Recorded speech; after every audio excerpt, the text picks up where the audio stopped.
We can start, sir.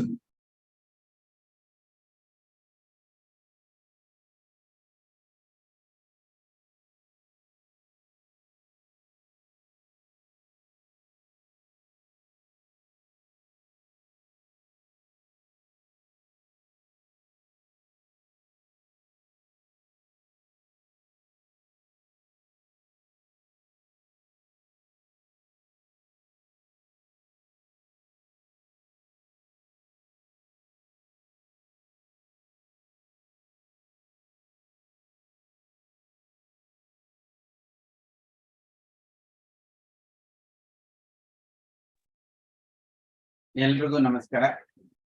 ಇವತ್ತಿನ E-invoice ವೆಬಿನಾರ್ಗೆ ಎಲ್ರಿಗೂ ಸ್ವಾಗತ. ಇವತ್ತು ನಮ್ಮ ಇ-ಇನ್ವಾಯ್ಸ್ ವೆಬಿನಾರ್ ಅಲ್ಲಿ ಬೇಸಿಕ್ ಆಫ್ ಇ-ಇನ್ವಾಯ್ಸ್ ಏನು, ಇ-ಇನ್ವಾಯ್ಸ್ ಅಂದ್ರೆ ಏನು, ಯಾರಿಗೆ ಅಪ್ಲಿಕಬಲ್ ಆಗುತ್ತೆ ಅದ್ರ ಬಗ್ಗೆ ಮಾಹಿತಿ ತಿಳ್ಕೊಳ್ಳೋಣ. ಆಮೇಲೆ ಇ-ಇನ್ವಾಯ್ಸ್ ಜನರೇಷನ್ ಗೌರ್ಮೆಂಟ್ ಪೋರ್ಟಲ್ ಇಂದ ಜನರೇಷನ್ ಮಾಡ್ಬಿಟ್ಟು ಬಹಳಷ್ಟು ಆಲ್ರೆಡಿ ಟ್ರೈ ಮಾಡಿರ್ಬೋದು. ಅದು ಬಿಟ್ಟು ಇನ್ನೂ ಸುಲಭವಾಗಿ ಯಾವ ಮೆಥಡ್ ಅಲ್ಲಿ ಇ-ಇನ್ವಾಯ್ಸ್ ಜನರೇಟ್ ಮಾಡಬಹುದು ಅನ್ನೋದನ್ನು ನೋಡೋಣ. ಅದರಲ್ಲಿ ನಾವು API ಮೂಲಕ ಹೇಗೆ ಇ-ಇನ್ವಾಯ್ಸ್ ಜನರೇಟ್ ಮಾಡಬಹುದು. ಒಂದು ರೀತಿ ನಿಮ್ಮಲ್ಲಿ ನಿಮ್ಮ ಸಾಫ್ಟ್ವೇರ್ ಅಲ್ಲಿ ಏನಾದ್ರೂ ಎಕ್ಸೆಲ್ ಮೂಲಕ ಡೇಟಾ ಬಂದ್ರೆ ಅದೇ ಎಕ್ಸೆಲ್ ನ ಉಪಯೋಗಿಸಿ ಅದೇ ಡೇಟಾನ ಇ-ಇನ್ವಾಯ್ಸ್ ಆಗಿ ಹೇಗೆ ಕನ್ವರ್ಟ್ ಮಾಡಬಹುದು. ಕೊನೆಗೆ ನಿಮ್ದೇ ಒಂದು ಸಾಫ್ಟ್ವೇರ್ ಇಂದ ಹೇಗೆ ಡೈರೆಕ್ಟ್ ಆಗಿ ಇಂಟಿಗ್ರೇಟ್ ಮಾಡಬಹುದು ಅನ್ನೋ 3 ರೀತಿನಲ್ಲಿ ಇ-ಇನ್ವಾಯ್ಸ್ ಜನರೇಷನ್ ತಿಳ್ಕೊಳ್ಳೋಣ. ಕೊನೆಗೆ ಟ್ಯಾಲಿಯಿಂದ ಹೇಗೆ ಇ-ಇನ್ವಾಯ್ಸ್ ಜನರೇಟ್ ಮಾಡ್ತೀವಿ. ಟ್ಯಾಲಿ ERP9 ನಾನು ಹಳೆ ಟ್ಯಾಲಿ ಸಾಫ್ಟ್ವೇರ್ ಇದೆ, ಆ ಸಾಫ್ಟ್ವೇರ್ ಇಂದ ಹೇಗೆ ಇ-ಇನ್ವಾಯ್ಸ್ ಜನರೇಟ್ ಮಾಡೋದು, ಇ-ವೆಬ್ ಜನರೇಟ್ ಮಾಡೋದು, ಆ ವಿಷಯ ಎಲ್ಲ ಇವತ್ತು ಕಾರ್ಯಕ್ರಮದಲ್ಲಿ ತಿಳ್ಕೊಂಡಿಲ್ಲ. ಮೊದಲು GST ಝೆನ್ ಬಗ್ಗೆ ಹೇಳ್ಬೇಕಂದ್ರೆ GST ಝೆನ್ ಒಂದು ASP GSP ಅಂತ ಕರಿತೀವಿ. GST Suvidha provider and application service provider. ಅಂದ್ರೆ GST ರಿಟರ್ನ್ ಫೈಲ್ ಮಾಡೋದಕ್ಕೆ ನಮಗೆ government software, government GSTN portal ಆ ಮುಖಾಂತರನು ಫೈಲ್ ಮಾಡಬಹುದು, ಅಥವಾ government approve third party vendors ಇರ್ತಾರೆ ಅವ್ರ ಮುಖಾಂತರ ಫೈಲ್ ಮಾಡಬಹುದು. ಅದರಲ್ಲಿ GST ಝೆನ್ ಅದು ಆ ಪ್ರಾಡಕ್ಟ್ ನೇಮ್, ಕಂಪನಿ ನೇಮ್ ಬಂದು ಕ್ಲೌಡ್ ಝೆನ್ ಲ್ಯಾಬ್ಸ್ ಸೊಲ್ಯೂಷನ್ಸ್ ಆಗಿದೆ. ಆ ಸಾಫ್ಟ್ವೇರ್ ಇಂದಲೂ ರಿಟರ್ನ್ಸ್ ಫೈಲ್ ಮಾಡಬಹುದು. GST ಝೆನ್ ಸಾಫ್ಟ್ವೇರ್ ಇಂದ ಮುಖ್ಯವಾಗಿ GSTR1 filing, GSTR3B filing, GSTR9 and 9C filing. These things can easily be filed. ಮತ್ತೆ GST ಝೆನ್ ಉಪಯೋಗಿಸಿ ನೀವು ನಿಮ್ಮ ಬುಕ್ಸ್ ನ ಸೇಲ್ಸ್ ಮತ್ತೆ ಪರ್ಚೇಸಸ್ ನ ರಿಕನ್ಸೈಲ್ ಮಾಡಬಹುದು. ಸೇಲ್ಸ್ ರಿಕನ್ಸಿಲೇಷನ್ ಯಾಕೆ ಇಂಪಾರ್ಟೆಂಟ್ ಅಂದ್ರೆ, ಈಗ ನೋಡಿರ್ಬೋದು ನೀವು, for the month of July, ನಾವು ಜುಲೈ ಮಂತ್ ಅಲ್ಲಿ ಈ ಜೂನ್ ತಿಂಗಳ ಸೇಲ್ಸ್ ಏನಿದ್ರು ನಾವು ಜುಲೈ ಮಂತ್ ಅಲ್ಲಿ R1 ಅಲ್ಲಿ ಫೈಲ್ ಮಾಡ್ತೀವಿ. ಆದ್ರೆ ಏಪ್ರಿಲ್ ಮೇ ನಲ್ಲಿ ನಮ್ ಬುಕ್ಸ್ ಆಫ್ ಅಕೌಂಟ್ಸ್ ಅಲ್ಲಿ ಏನೋ ಕರೆಕ್ಷನ್ ಆಗಿರ್ಬೋದು. ಅಂತ ಕರೆಕ್ಷನ್ಸ್ ನ ನಾವು ಜೂನ್ ಮಂತ್ ಅಲ್ಲಿ ಹೇಗೆ ಕಂಡುಹಿಡಿಯೋದು, ಹೇಗೆ ಅದನ್ನ ನಾವು ರೆಕ್ಟಿಫೈ ಮಾಡೋದು, ಇದು ಜನರಲಿ ಮೋಸ್ಟ್ ಅಕೌಂಟೆಂಟ್ಸ್ ಮಾಡೋದಿಲ್ಲ. ಯಾಕಂದ್ರೆ ಆ ತಿಂಗಳು ಫೈಲ್ ಮಾಡುವಾಗ ಆ ತಿಂಗಳ ಡೇಟಾನ ನೋಡ್ಕೊಂಡು ಫೈಲ್ ಮಾಡ್ತಾರೆ. GST ಝೆನ್ ಸಾಫ್ಟ್ವೇರ್ ಉಪಯೋಗಿಸಿ ನೀವು ಹಳೇದು ಡೇಟಾನು ರಿಕನ್ಸೈಲ್ ಮಾಡಬಹುದು. ರಿಕನ್ಸೈಲ್ ಮಾಡಿ ಅದ್ರದ್ದು ಎಫೆಕ್ಟ್ಸ್, ನಾನು ಮಾಡಿರೋ ಸೇಲ್ಸ್ ಇನ್ವಾಯ್ಸ್ ಕ್ಯಾನ್ಸಲ್ ಆಗಿರ್ಬೋದು, ಇಲ್ಲ ಇನ್ವಾಯ್ಸ್ ವ್ಯಾಲ್ಯೂ ಅಪ್ ಆಗಿರ್ಬೋದು, ಬೇರೆ ಯಾರಿಗೋ ಸೇಲ್ ಮಾಡಿದೀನಿ ರಿಟರ್ನ್ ಫೈಲ್ ಮಾಡುವಾಗ ತಪ್ಪಾಗಿ ಬೇರೆ ಪರವಾಗಿ ಯಾರಾದ್ರೂ ಫೈಲ್ ಮಾಡಿರ್ಬೋದು. ಅಂತ ಕರೆಕ್ಷನ್ಸ್ ಏನಿದ್ರು ಅದು ರಿಕನ್ಸೈಲ್ ಮಾಡಿ ರೆಕ್ಟಿಫೈ ಮಾಡ್ಬೋದು. ಅದು ಬಿಟ್ಟು ಬೇರೆ ಯುಟಿಲಿಟೀಸ್ ಇದ್ದಾವೆ. GST ಆಟೋ ಪೈಲಟ್ ಅಂತ ಕರಿತೀವಿ. ಅಂದ್ರೆ ಆಟೋಮೆಟಿಕ್ಲಿ ನಿಮ್ಮ GST ನನ್ನ ಕಂಪನಿನಲ್ಲಿ ಒಂದು 4 ರಿಟರ್ನ್ಸ್ ಇರ್ಬೋದು. ಒಂದು ರಿಟರ್ನ್ 3 ಬ್ರಾಂಚಸ್ ಇರ್ಬೋದು, ಅಥವಾ ಡೈರೆಕ್ಟರ್ಸ್ ಅಥವಾ ಪ್ರೊಪ್ರೈಟರ್ಸ್ ಪಾರ್ಟ್ನರ್ಶಿಪ್. ಆ ಸಂದರ್ಭದಲ್ಲಿ ನೀವು ಒಂದೇ ಬಟನ್ ಅಲ್ಲಿ ಎಲ್ಲಾ ಡೇಟಾ ಹೇಗೆ ಡೌನ್ಲೋಡ್ ಮಾಡ್ಕೋಬಹುದು, ಹೇಗೆ ಅಪ್ಲೋಡ್ ಮಾಡಬಹುದು ಅನ್ನೋದನ್ನು ಈ ಸಾಫ್ಟ್ವೇರ್ ಅಲ್ಲಿ ಅಡಿಷನಲ್ ಫೀಚರ್ಸ್ ಇದೆ. ನಮ್ಮ ಪ್ರಾಡಕ್ಟ್ ನ many CA firms, many large corporates, listed ಕಂಪನಿಯಿಂದ ಹಿಡಿದು ಒಂದು ಸ್ಮಾಲ್ ಕಂಪನಿ ಅವರನ್ನು ಯೂಸ್ ಮಾಡ್ತಾರೆ. ಇದರದ್ದು ವಿಶೇಷತೆ ಏನಂದ್ರೆ ಇದರಲ್ಲಿ ಜನರೇಟ್ ಆಗೋ ರಿಪೋರ್ಟ್ಸ್ ಎಲ್ಲ ಎಕ್ಸೆಲ್ ರೀತಿನಲ್ಲಿ ಡೌನ್ಲೋಡ್ ಮಾಡ್ಕೋಬಹುದು. ನಿಮ್ಮಲ್ಲಿ ಇರೋ ಎಕ್ಸೆಲ್ ಡೇಟಾನ ಅಪ್ಲೋಡ್ ಮಾಡ್ಕೋಬಹುದು. ಸೊ ಯಾವುದೇ ರೀತಿ ಈಗ ನಮ್ಮ ಫಿನಾನ್ಸ್ ಪ್ರೊಫೆಷನಲ್ಸ್ಗೆ ಎಕ್ಸೆಲ್ ಅಂದ್ರೆ ಬಹಳ ಇಷ್ಟ. ಅದು ಈಸಿಯಾಗಿ ಅರ್ಥ ಆಗುತ್ತೆ. ಏನ್ ರಿಪೋರ್ಟ್ಸ್ ಮ್ಯಾನೇಜ್ಮೆಂಟ್ ಕಲಿಸ್ಬೇಕಂದ್ರೂ ನಾವು ಈಸಿಲಿ ಅದ್ರ ಮೂಲಕ ಕಲಿಸ್ಬೋದು. ಅದೇ ಕಾರಣಕ್ಕೆ ನಾವು GST ಜೆನ್ ಸಾಫ್ಟ್ವೇರ್ ರಿಪೋರ್ಟ್ಸ್ ಸುಮಾರು ಯೂಸರ್ಸ್ ಇದ್ದಾರೆ. 30,000 ಯೂಸರ್ಸ್ ಇದ್ದಾರೆ. ದಿನಕ್ಕೆ ಲಕ್ಷ ರಿಪೋರ್ಟ್ಸ್ ಡೌನ್ಲೋಡ್ ಆಗುತ್ತೆ. ಅಂಡ್ ಈ ಇನ್ವಾಯ್ಸ್ ಬಂದ್ಮೇಲೆ ಎವ್ರಿ ಡೇ 1000 ಇನ್ವಾಯ್ಸಸ್ ಪ್ರತಿ ಸೆಕೆಂಡ್ ನಲ್ಲಿ ಒಂದು 1000 ಇನ್ವಾಯ್ಸಸ್ ಮೂವ್ ಆಗ್ತಾ ಇರುತ್ತೆ ಈ ಇನ್ವಾಯ್ಸ್ಗೆ. ಸೊ ಇಂಥದ್ದೆಲ್ಲ GST ಜೆನ್ ಆಫರಿಂಗ್ಸ್ ಇದೆ. ಇವತ್ತಿನ ಪ್ರೋಗ್ರಾಮ್ಗೆ ಮೇನ್ GST ಇನ್ವಾಯ್ಸ್ ಬಗ್ಗೆ ತಿಳ್ಕೊಳ್ಳೋದಕ್ಕೆ ನಾವು ಮುಂದುವರಿಸೋಣ. ಮೊದಲನೇದು ಇದ್ರದ್ದು ಲೀಗಲ್ ಪ್ರಾವಿಷನ್ಸ್ ಏನು, ಯಾವ ಸೆಕ್ಷನ್ ಯಾವ ನೋಟಿಫಿಕೇಶನ್ ಇಂದ ಬಿಲ್ ಇನ್ವಾಯ್ಸ್ ಬಂದಿದೆ, ಯಾರಿಗೆ ಅಪ್ಲಿಕಬಲ್ ಆಗುತ್ತೆ. ಸೊ ನಮ್ಗೆ ಫಸ್ಟ್ ತಿಳ್ಕೋಬೇಕಾಗಿರೋದು ಈ ಇನ್ವಾಯ್ಸ್ ಹೊಸದಲ್ಲ.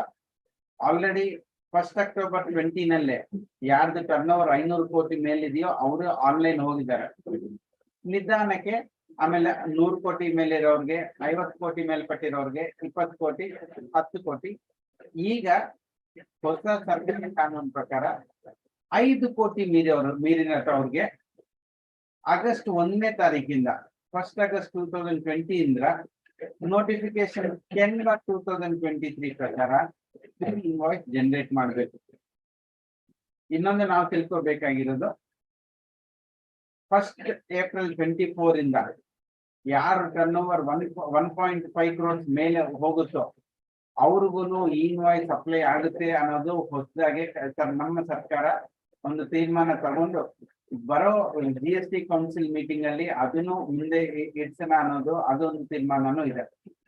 ಸೊ ಎಲ್ರಿಗೂ GST ಟರ್ನ್ ಓವರ್ 1.5 ಕೋಟಿ ಮೇಲೆ ಇರೋರ್ಗು ಈ ಇನ್ವಾಯ್ಸ್ ಅನ್ನೋದು ಅಪ್ಲಿಕಬಲ್ ಆಗುತ್ತೆ. ಸೊ ನಾವು ಮುಖ್ಯವಾಗಿ ಗಮನಿಸಬೇಕಾಗಿರೋದು ಏನು ಅಂದ್ರೆ ಯಾರು ಈ ಲಿಮಿಟ್ ಬರ್ತಾರೋ ಅವ್ರು ಈ ಇನ್ವಾಯ್ಸ್ ಜನರೇಟ್ ಮಾಡಬೇಕು. ಇದರಲ್ಲಿ ನಮ್ಗೆ 2 ವಿಷಯ ಇದೆ ತಿಳ್ಕೊಬೇಕಾಗಿರೋದು. ಒಂದು, ಈ ಟರ್ನ್ ಓವರ್ ಹೇಗೆ ಕಂಡುಹಿಡಿಯೋದು, ಎಲ್ಲ GST ನಂಬರ್ ಸೇರಿಸ್ಬೇಕು. ನಂದೊಂದು CA ಫಾರ್ಮ್. ಸೊ ಬೆಂಗಳೂರಲ್ಲಿ ಒಂದು ಬ್ರಾಂಚ್ ಇದೆ, ಹೈದರಾಬಾದ್ ಅಲ್ಲಿ, ಚೆನ್ನೈಯಲ್ಲಿ, ಮುಂಬೈಯಲ್ಲಿ ಎಲ್ಲ ಕಡೆ ಬ್ರಾಂಚಸ್ ಇದಾವೆ. ಸಪೋಸ್ ಒಂದು ಬ್ರಾಂಚ್ ನಮ್ಮ ಬೆಂಗಳೂರು ಬ್ರಾಂಚ್ 5 ಕೋಟಿ ಮೇಲೆ ಪಟ್ಟಿದೆ ಟರ್ನ್ ಓವರ್, ಬೇರೆ ಬ್ರಾಂಚಸ್ 5 ಕೋಟಿ ಕೆಳಗಿದ್ದಾವೆ. ಲೆಟ್ಸ್ ಸೇ ನಾನು ಹೊಸದಾಗೆ ಜಮ್ಮು ಅಂಡ್ ಕಾಶ್ಮೀರ್ ಅಲ್ಲಿ ಒಂದು ಬ್ರಾಂಚ್ ಓಪನ್ ಮಾಡ್ತೀನಿ. ಆ ಸಂದರ್ಭದಲ್ಲಿ ಈ ಇನ್ವಾಯ್ಸ್ ಯಾರಿಗೆ ಅಪ್ಲಿಕಬಲ್ ಆಗುತ್ತೆ? ಎಲ್ರಿಗೂ ಅಪ್ಲಿಕಬಲ್ ಆಗುತ್ತೆ.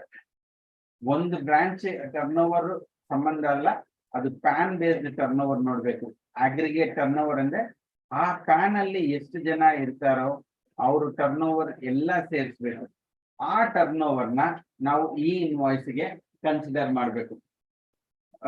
Just for information, Utkarsh, is my voice clear? There is little noise from my side. There is some construction activity happening, but otherwise, is the voice clear? Yeah, it's clear. Okay, all right. Yeah.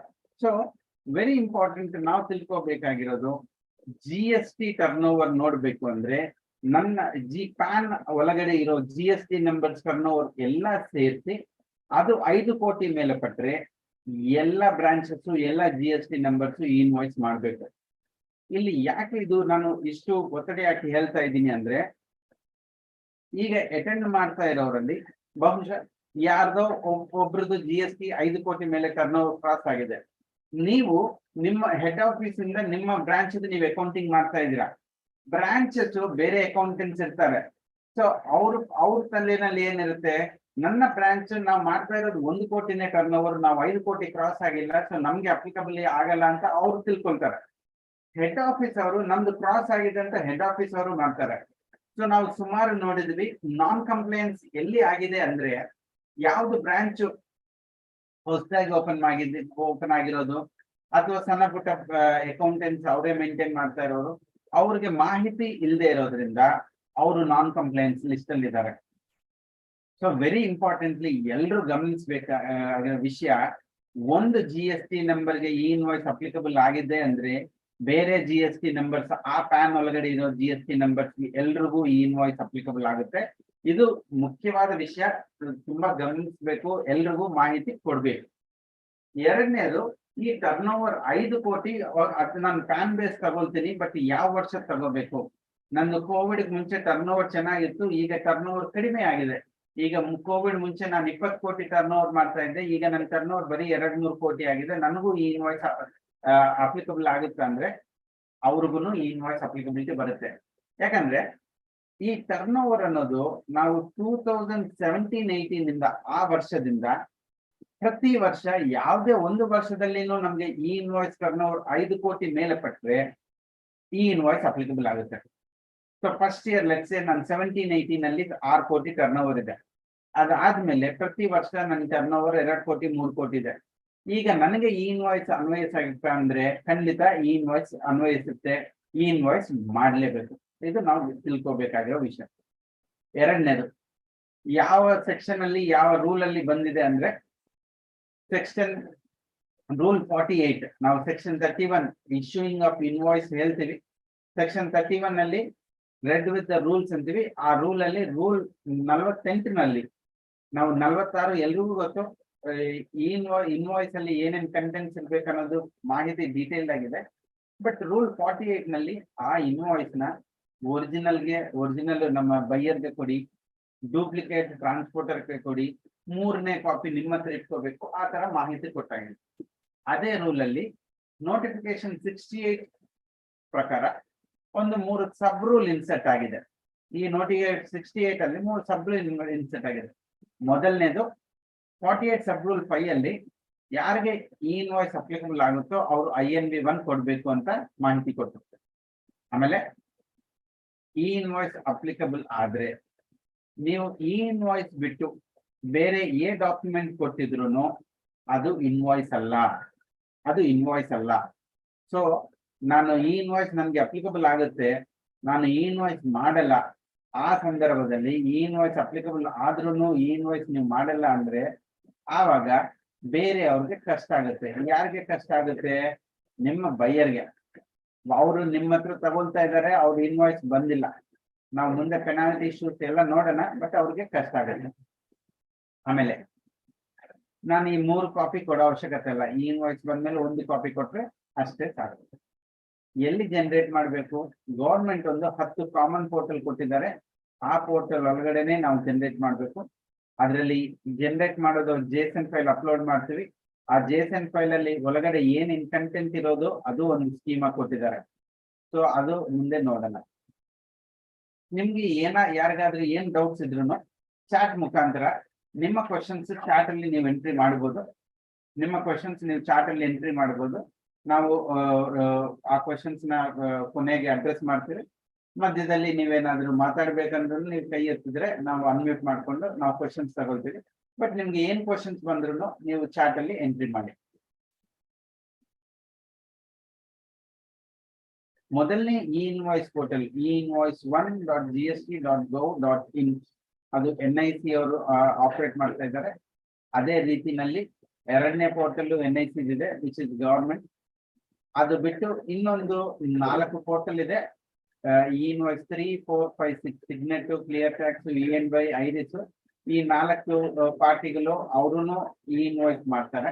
So ನಾವು ಯಾವ್ದಾದ್ರೂ portal ಅಲ್ಲಿ E-Invoice generate ಮಾಡಬಹುದು, ಅದರಲ್ಲಿ issue ಇಲ್ಲ. 5 ಕೋಟಿ ಮೇಲೆ ಪಟ್ಟಿರೋರ್ಗು ಏನಾದ್ರು ಎಕ್ಸಂಪ್ಷನ್ಸ್ ಇದೆಯಾ ಅಂದ್ರೆ ಅವ್ರಿಗೂ ಎಕ್ಸಂಪ್ಷನ್ಸ್ ಕೊಡ್ತೀವಿ. ನಮ್ಮ ರೂಲ್ 54 ಅಲ್ಲಿ ಆಲ್ರೆಡಿ ರೂಲ್ 54 ಅಲ್ಲಿ ಕೆಲವು ಎಕ್ಸಂಪ್ಷನ್ಸ್ ಇದೆ. Insurance company, banking company, financial institutions ಅಥವಾ ಟ್ರಾನ್ಸ್ಪೋರ್ಟ್ ಏಜೆನ್ಸಿ, ಪ್ಯಾಸೆಂಜರ್ ಟ್ರಾನ್ಸ್ಪೋರ್ಟ್ ಏಜೆನ್ಸಿಗೆ, ಆಮೇಲೆ ಅಡ್ಮಿಷನ್ ಟು ಸಿನಿಮಾ ಮಲ್ಟಿಪ್ಲೆಕ್ಸ್ ಅಲ್ಲಿ ಸಿನಿಮಾ ಅಡ್ಮಿಷನ್, ಇಂಥ ಸಂದರ್ಭ ವ್ಯಕ್ತಿಗಳಿಗೆ ಡೀಟೇಲ್ಡ್ ಇನ್ವಾಯ್ಸ್ ಇಶ್ಯೂ ಮಾಡೋ ಅವಶ್ಯಕತೆ ಇಲ್ಲ. ಅವ್ರಿಗೆ ಈ ಇನ್ವಾಯ್ಸ್ ಎಕ್ಸಂಪ್ಷನ್ ಕೊಡಲಾಗಿದೆ. ಅದರ ಸಮೇತ ಇನ್ನು 3 ಜನಗೆ ಅಡಿಷನಲ್ ಇನ್ವಾಯ್ಸ್ ಎಕ್ಸಂಪ್ಷನ್ ಬಂದಿದೆ. ಮೊದಲನೇದು SCZ ಸಪ್ಲೈಯರ್. ನಾವು ಏನಾದ್ರೂ SCZ ಅಲ್ಲಿ ಇದ್ರೆ, ನಾನೇನಾದ್ರೂ SCZ ಯೂನಿಟ್ ಆದ್ರೆ ನಮ್ಗೆ ಈ ಇನ್ವಾಯ್ಸ್ ಅನ್ವಯಿಸಲ್ಲ.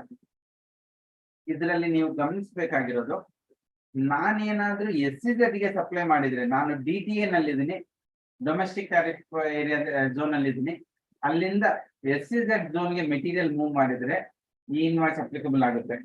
ನಾನು DTA ಆಗಿರೋದ್ರಿಂದ ಈ ಇನ್ವಾಯ್ಸ್ ಅಪ್ಲಿಕಬಲ್ ಆಗುತ್ತೆ. ಯಾರಿಗೆ ಅಪ್ಲಿಕಬಲ್ ಆಗಲ್ಲ ಅಂದ್ರೆ SEZ ಇಂದ DTA ಗೆ ಮೂವ್ ಆಗಿದ್ರೆ, SEZ ಇಂದ ಎಕ್ಸ್ಪೋರ್ಟ್ ಆದ್ರೆ ಅಂತಹ ವ್ಯಕ್ತಿಗಳಿಗೆ ಈ ಇನ್ವಾಯ್ಸ್ ಅಪ್ಲಿಕಬಲ್ ಆಗಲ್ಲ. ಎರಡನೇದು, ನೋಟಿಫಿಕೇಶನ್ 61 ಪ್ರಕಾರ ಗವರ್ಮೆಂಟ್ ಆಮೇಲೆ ಲೋಕಲ್ ಬಾಡಿ ಈ ಎರಡು ವ್ಯಕ್ತಿಗಳಿಗೆ ಈ invoice applicability for some time it has been excluded. ಈ ವ್ಯಕ್ತಿಗಳು ಬಿಟ್ಟು ಎಲ್ರಿಗೂ ಈ ಇನ್ವಾಯ್ಸ್ ಅಪ್ಲಿಕಬಲ್ ಆಗುತ್ತೆ. ಅವರು ಈ ಇನ್ವಾಯ್ಸ್ ಜನರೇಟ್ ಮಾಡಬೇಕು. ಚಾಟ್ ಅಲ್ಲಿ ಒಂದು ಕ್ವೆಶನ್ ಬಂದಿದೆ. ನಮ್ಮ ಟರ್ನ್ ಓವರ್ 10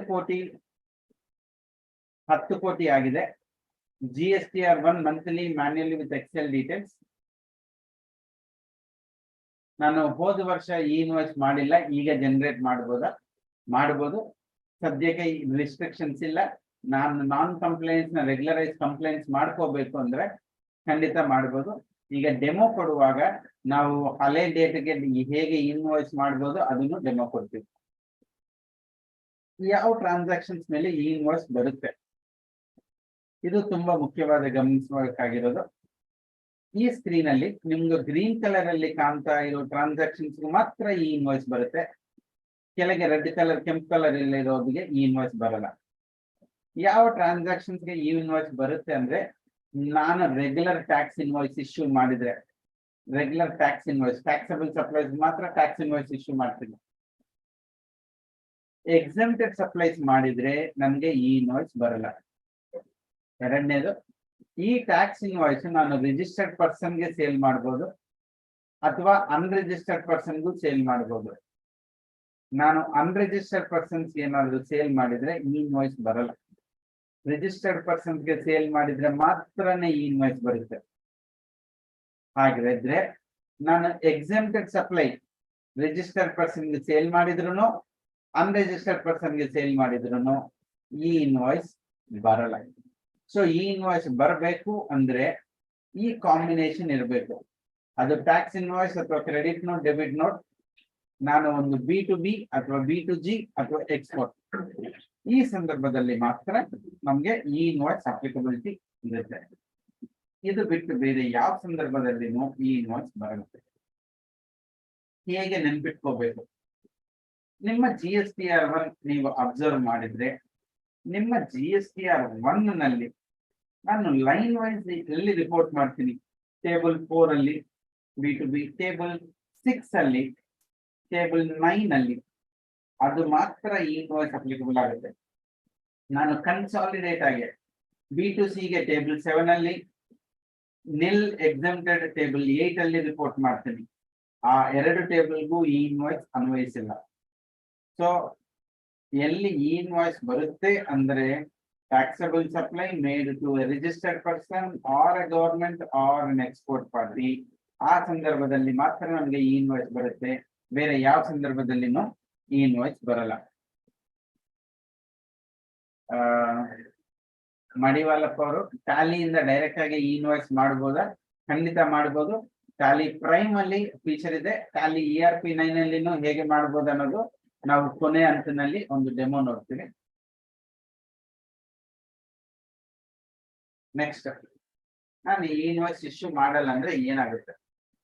ನಾವು ಮುಂದೆ ನೋಡಿದ್ವಿ, ರೂಲ್ 48 ಸಬ್ ರೂಲ್ ಅಲ್ಲಿ ಅದು ಇನ್ವ್ಯಾಲಿಡ್ ಇನ್ವಾಯ್ಸ್ ಆಗುತ್ತೆ. ಸರಿ, ಇನ್ವ್ಯಾಲಿಡ್ ಇನ್ವಾಯ್ಸ್ ಆದ್ರೆ ಏನಾಗುತ್ತೆ? ಇನ್ವ್ಯಾಲಿಡ್ ಇನ್ವಾಯ್ಸ್ ಆದ್ರೆ ಬೈಯರ್ 16 ಸಬ್ಸೆಕ್ಷನ್ 2 ಕ್ಲಾಸ್ A ಪ್ರಕಾರ ವ್ಯಾಲಿಡ್ ಇನ್ವಾಯ್ಸ್ ಇಲ್ಲ. ಅವನು ಹೇಗೆ ಕ್ರೆಡಿಟ್ ತಗೊಳ್ತಾನೆ? ತಗೊಳಕ್ಕಾಗಲ್ಲ.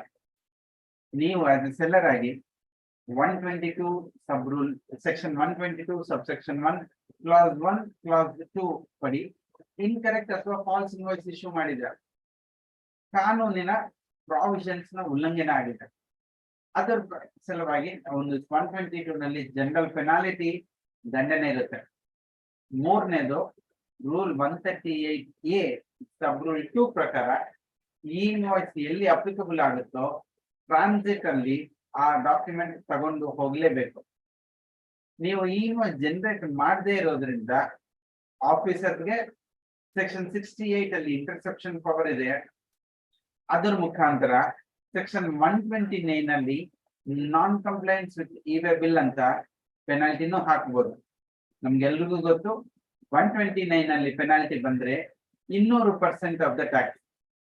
ಫಾರ್ ಎಕ್ಸಾಂಪಲ್ 1,00,000 ನನ್ನ ಮೆಟೀರಿಯಲ್ 18,000 ಅದರದ್ದು ಟ್ಯಾಕ್ಸ್ ಅಂದ್ರೆ ಸೆಕ್ಷನ್ 129 ಅಲ್ಲಿ ಪೆನಾಲ್ಟಿ 36,000 ಆಗುತ್ತೆ. 18,000 ಪ್ಲಸ್ 18,000 36,000 ಪೆನಾಲ್ಟಿ ಆಗುತ್ತೆ. ಸೊ ವೆರಿ ಇಂಪಾರ್ಟೆಂಟ್ ನಾವು ತಿಳ್ಕೋಬೇಕಾಗಿರೋದು ಈ ಇನ್ವಾಯ್ಸ್ ಎಲ್ಲಿ ಅಪ್ಲಿಕಬಲ್ ಆಗುತ್ತೋ ಆವಾಗ ಇನ್ವಾಯ್ಸ್ ಜನರೇಟ್ ಮಾಡಲೇಬೇಕು.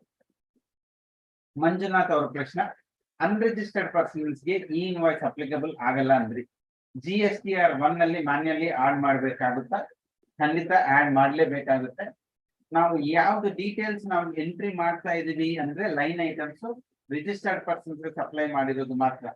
ಅನ್ರಿಜಿಸ್ಟರ್ಡ್ ಪರ್ಸನ್ಸ್ಗೆ ನಂದು 1,000 ಇನ್ವಾಯ್ಸಸ್ ಇರ್ಲಿ, ನಾನು ಒಂದೇ ಕನ್ಸಾಲಿಡೇಟೆಡ್ ಅಮೌಂಟ್ ಆಗ್ಬೇಕು. ಹಾಗಿರೋದ್ರಿಂದ GSTR 1 ಫೈಲ್ ಮಾಡುವಾಗ ನನ್ನ ಈ ಇನ್ವಾಯ್ಸ್ ಡೇಟಾ ಆಲ್ರೆಡಿ ಹೊಟ್ಟೋಗಿರುತ್ತೆ. GSTR 1 ಟೇಬಲ್ 7 ಅಲ್ಲಿ ಮಾತ್ರ ಬಲ್ಕ್ ಆಗಿ ಅನ್ರಿಜಿಸ್ಟರ್ಡ್ ಸಪ್ಲೈಯರ್ ಡೀಟೇಲ್ಸ್ ಮಾತ್ರ ಎಂಟ್ರಿ ಮಾಡಬೇಕಾಗುತ್ತೆ. ರಿಜಿಸ್ಟ್ರೇಷನ್ ನಾವು ಈ ಇನ್ವಾಯ್ಸ್ ಎಲ್ಲಿ ತಗೋಬೇಕು? ಗೌರ್ಮೆಂಟ್ ಕೊಟ್ಟಿರೋ ಪೋರ್ಟಲ್ ಅಲ್ಲಿ ಮಾತ್ರನೇ ತಗೋಬೇಕು. ಅದು ಈ ಇನ್ವಾಯ್ಸ್ ಒಂದು ಸ್ಯಾಂಡ್ ಬಾಕ್ಸ್, ಇದು ಡೆವಲಪರ್ಸ್ ಮಾತ್ರ, ಸಾಫ್ಟ್ವೇರ್ ಡೆವಲಪರ್ಸ್ ಮಾತ್ರ ಕೊಟ್ಟಿದ್ದಾರೆ. ಎಂಡ್ ಯೂಸರ್ಸ್ ಯೂಸ್ ಮಾಡಬೇಕಾಗಿರೋ ಪೋರ್ಟಲ್ ಈ ಇನ್ವಾಯ್ಸ್ 1. ಈ ಪೋರ್ಟಲ್ ಮುಖಾಂತರನೇ ನಾವು ಈ ಇನ್ವಾಯ್ಸ್ ಮಾಡಬೇಕು. ಈ ಪೋರ್ಟಲ್ ಬಿಟ್ಟು ಬೇರೆ ಎಲ್ಲಿನೂ ಈ ಇನ್ವಾಯ್ಸ್ ಮಾಡಿದ್ರು ಅದು ವ್ಯಾಲಿಡ್ ಇನ್ವಾಯ್ಸ್ ಆಗಲ್ಲ.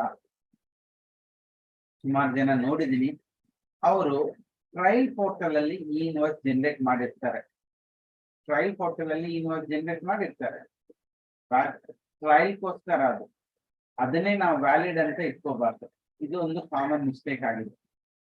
ಇದು ಬಿಟ್ಟು ನಮ್ಮ NIC ಪೋರ್ಟಲ್ ಸುಮಾರು ಯುಟಿಲಿಟೀಸ್ ಫೆಸಿಲಿಟೀಸ್ ಕೊಟ್ಟಿದ್ದಾರೆ. ಏನು? ಈ ಇನ್ವಾಯ್ಸ್ ಯಾರ್ಯಾರು ಜನರೇಟ್ ಮಾಡ್ತಾ ಇದ್ದಾರೆ ಅವ್ರ GST ನಂಬರ್ ನಾವು ಚೆಕ್ ಮಾಡ್ಕೊಳ್ಳೋಕೆ. ಇವರು ನಮ್ಮ ವೆಂಡರ್, ಅವ್ರಿಗೆ ಈ ಇನ್ವಾಯ್ಸ್ ಅಪ್ಲಿಕಬಲ್ ಆಗುತ್ತಾ ಇಲ್ವಾ, ಅದರದ್ದು ಸ್ಟೇಟಸ್ ಹೇಗೆ ಚೆಕ್ ಮಾಡೋದು? ನನ್ನ ಸಾಫ್ಟ್ವೇರ್ ಇಂದ ಈ ಇನ್ವಾಯ್ಸ್ ಜನರೇಟ್ ಮಾಡಲಿಕ್ಕೆ ಆಗಲ್ಲ. ಸೊ ಏನಾದ್ರೂ ಟೂಲ್ ಇದೆಯಾ ಅಂದ್ರೆ ಎಕ್ಸೆಲ್ ಯುಟಿಲಿಟೀಸ್ ಕೊಟ್ಟರು, ಬಲ್ಕ್ ಆಗಿ ಈ ಇನ್ವಾಯ್ಸ್ ಜನರೇಟ್ ಮಾಡೋದಕ್ಕೆ ಒಂದು ಎಕ್ಸೆಲ್ ಯುಟಿಲಿಟೀಸ್ ಕೊಟ್ಟಿದ್ದಾರೆ. ನನ್ಗೆ ಬಂದಿರೋ ಈ ಇನ್ವಾಯ್ಸ್ ವೆರಿಫೈ ಮಾಡೋದಕ್ಕೆ ಒಂದು QR ಕೋಡ್ ಆಪ್ ರೀಡರ್ ಕೊಟ್ಟಿದ್ದಾರೆ.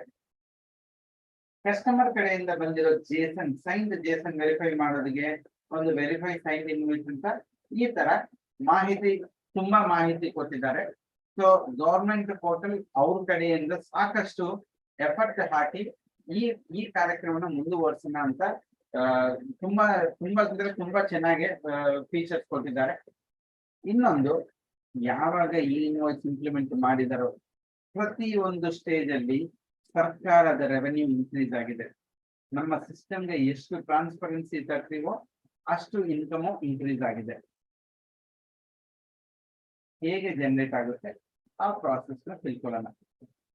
ಈ ಚಿತ್ರದಲ್ಲಿ ನಮ್ಗೆ ಬಹಳಷ್ಟು ಸುಲಭವಾಗಿ ಈ ಇನ್ವಾಯ್ಸ್ ಬಗ್ಗೆ ಮಾಹಿತಿ ಸಿಗುತ್ತೆ.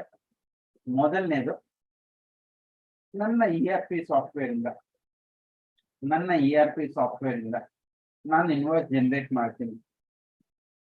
ಜನರೇಟ್ ಮಾಡಿರೋ ಈ ಇನ್ವಾಯ್ಸ್ ನ JSON ಮುಖಾಂತರ IRP ಗೆ ಅಪ್ಲೋಡ್ ಮಾಡ್ತೀನಿ.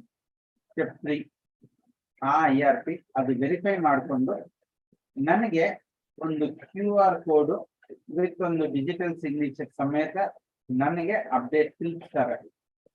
ಆ ಬಂದಿರೋ ಡೇಟಾನ QR ಕೋಡ್ ನ ನನ್ನ ಫಾರ್ಮ್ಯಾಟ್, ನನ್ನ ಇನ್ವಾಯ್ಸ್ ಫಾರ್ಮ್ಯಾಟ್ ಅಲ್ಲಿ ಅಪ್ಡೇಟ್ ಮಾಡಿ ನಾನು ನನ್ನ ಬೈಯರ್ಗೆ ಕೊಡ್ತೀನಿ. ಅದೇ ಟೈಮಲ್ಲಿ IRP ಅವ್ರಿಗೂ ಬಂದಿರೋ ಡೇಟಾನ ಅವರು 2 ವೆಬ್ಸೈಟ್ಗೆ ಹಂಚ್ತಾರೆ.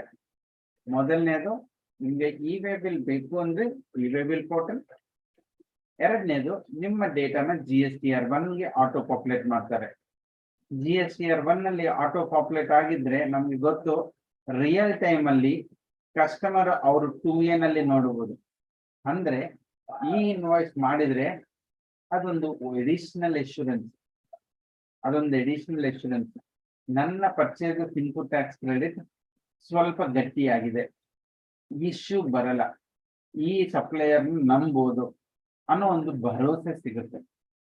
ನಾವು ಮೋಸ್ಟ್ ಆಫ್ ದ ಲಿಟಿಗೇಷನ್ ನೋಡ್ತಾ ಇರೋದು ಎಲ್ರಿಗೂ ಗೊತ್ತಿರಬಹುದು, GSTR2A ಎಲ್ಲ ಡೀಟೇಲ್ಸ್ ಇದೆ. ನಾನು ಸಪ್ಲೈ ಮಾಡಿದ್ದೀನಿ, ನಾನು ಪರ್ಚೇಸ್ ಮಾಡಿದ್ದೀನಿ, ಅದಕ್ಕೆ ಬಿಲ್ ಇದೆ, ಬಿಲ್ ಇದೆ, ನಾನು ಪೇಮೆಂಟ್ ಮಾಡಿದ್ದೀನಿ, ಎಲ್ಲ ಇದೆ. ಬಟ್ 2A ನಲ್ಲಿ ಕಾಣ್ತಾ ಇಲ್ಲ. ಅವ್ರೇನೋ ಮಿಸ್ಟೇಕ್ ಮಾಡಿದ್ದಾರೆ, ಅವ್ರಿಗೆ ಕರೆಕ್ಟ್ ಮಾಡಕ್ಕೆ ಟೈಮ್ ಸಿಗ್ಲಿಲ್ಲ, ಮಾಡಲಿಲ್ಲ. ಸೊ ಅಂತ ಮಿಸ್ಟೇಕ್ಸು ಇದರಿಂದ ಅವಾಯ್ಡ್ ಮಾಡಬಹುದು. ಇದರಲ್ಲಿ ನಾವು ಮುಖ್ಯವಾಗಿ ತಿಳ್ಕೋಬೇಕಾಗಿರೋದು 3 ವಿಷಯಗಳಿರುತ್ತೆ. ಮೊದಲನೇದು IRN ಅಂತ ಕರಿತೀವಿ, invoice reference number. Invoice reference number ಬಂದು 64 ಡಿಜಿಟ್ ನಂಬರ್, ಒಂದು 64 ಡಿಜಿಟ್ ನಂಬರ್. ಇದು ಓನ್ಲಿ ಫಾರ್ ಐಡೆಂಟಿಫಿಕೇಶನ್. ನಾವು ಈ ಇನ್ವಾಯ್ಸ್ ಜನರೇಟ್ ಮಾಡುವಾಗ ಈ ಇನ್ವಾಯ್ಸ್ ಜನರೇಟ್ ಆಗುತ್ತೆ. ಇದು ನಮ್ಮ ಈ ನಂಬರ್ ಇದ್ರೆ ನಾವು ಈ ಇನ್ವಾಯ್ಸ್ ಮಾಡಿದೀವಿ ಅನ್ನೋದು ಅರ್ಥ. ಇದು ಕಾಂಬಿನೇಷನ್ ಆಫ್ 4 ಐಟಮ್ಸ್: ನನ್ನ GST ನಂಬರ್, ನನ್ನ financial year, document type and document number. ಈ 4 ಕಾಂಬಿನೇಷನ್ ಅಲ್ಲಿ ಒಂದು 64 ಡಿಜಿಟ್ ಆಲ್ಫಾ ನ್ಯೂಮರಿಕ್ ನಂಬರ್ ಅಂತ ಕರಿತೀವಿ, ಅದು ಜನರೇಟ್ ಆಗುತ್ತೆ.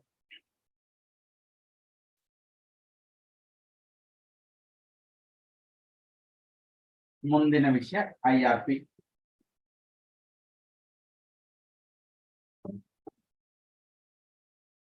IRP ಅಂದ್ರೆ ಇನ್ವಾಯ್ಸ್ ರಿಜಿಸ್ಟ್ರೇಷನ್ ಪೋರ್ಟಲ್. ಈ ಇನ್ವಾಯ್ಸ್ ಅಲ್ಲಿ ತುಂಬಾ ಇಂಪಾರ್ಟೆಂಟ್ ವ್ಯಕ್ತಿ IRP ಆಗ್ತಾರೆ. ನಾವು ಜನರೇಟ್ ಮಾಡಿರೋ ಇನ್ವಾಯ್ಸಸ್ ನಾವು IRP ಗೆ ತಲುಪಿಸ್ತೀವಿ.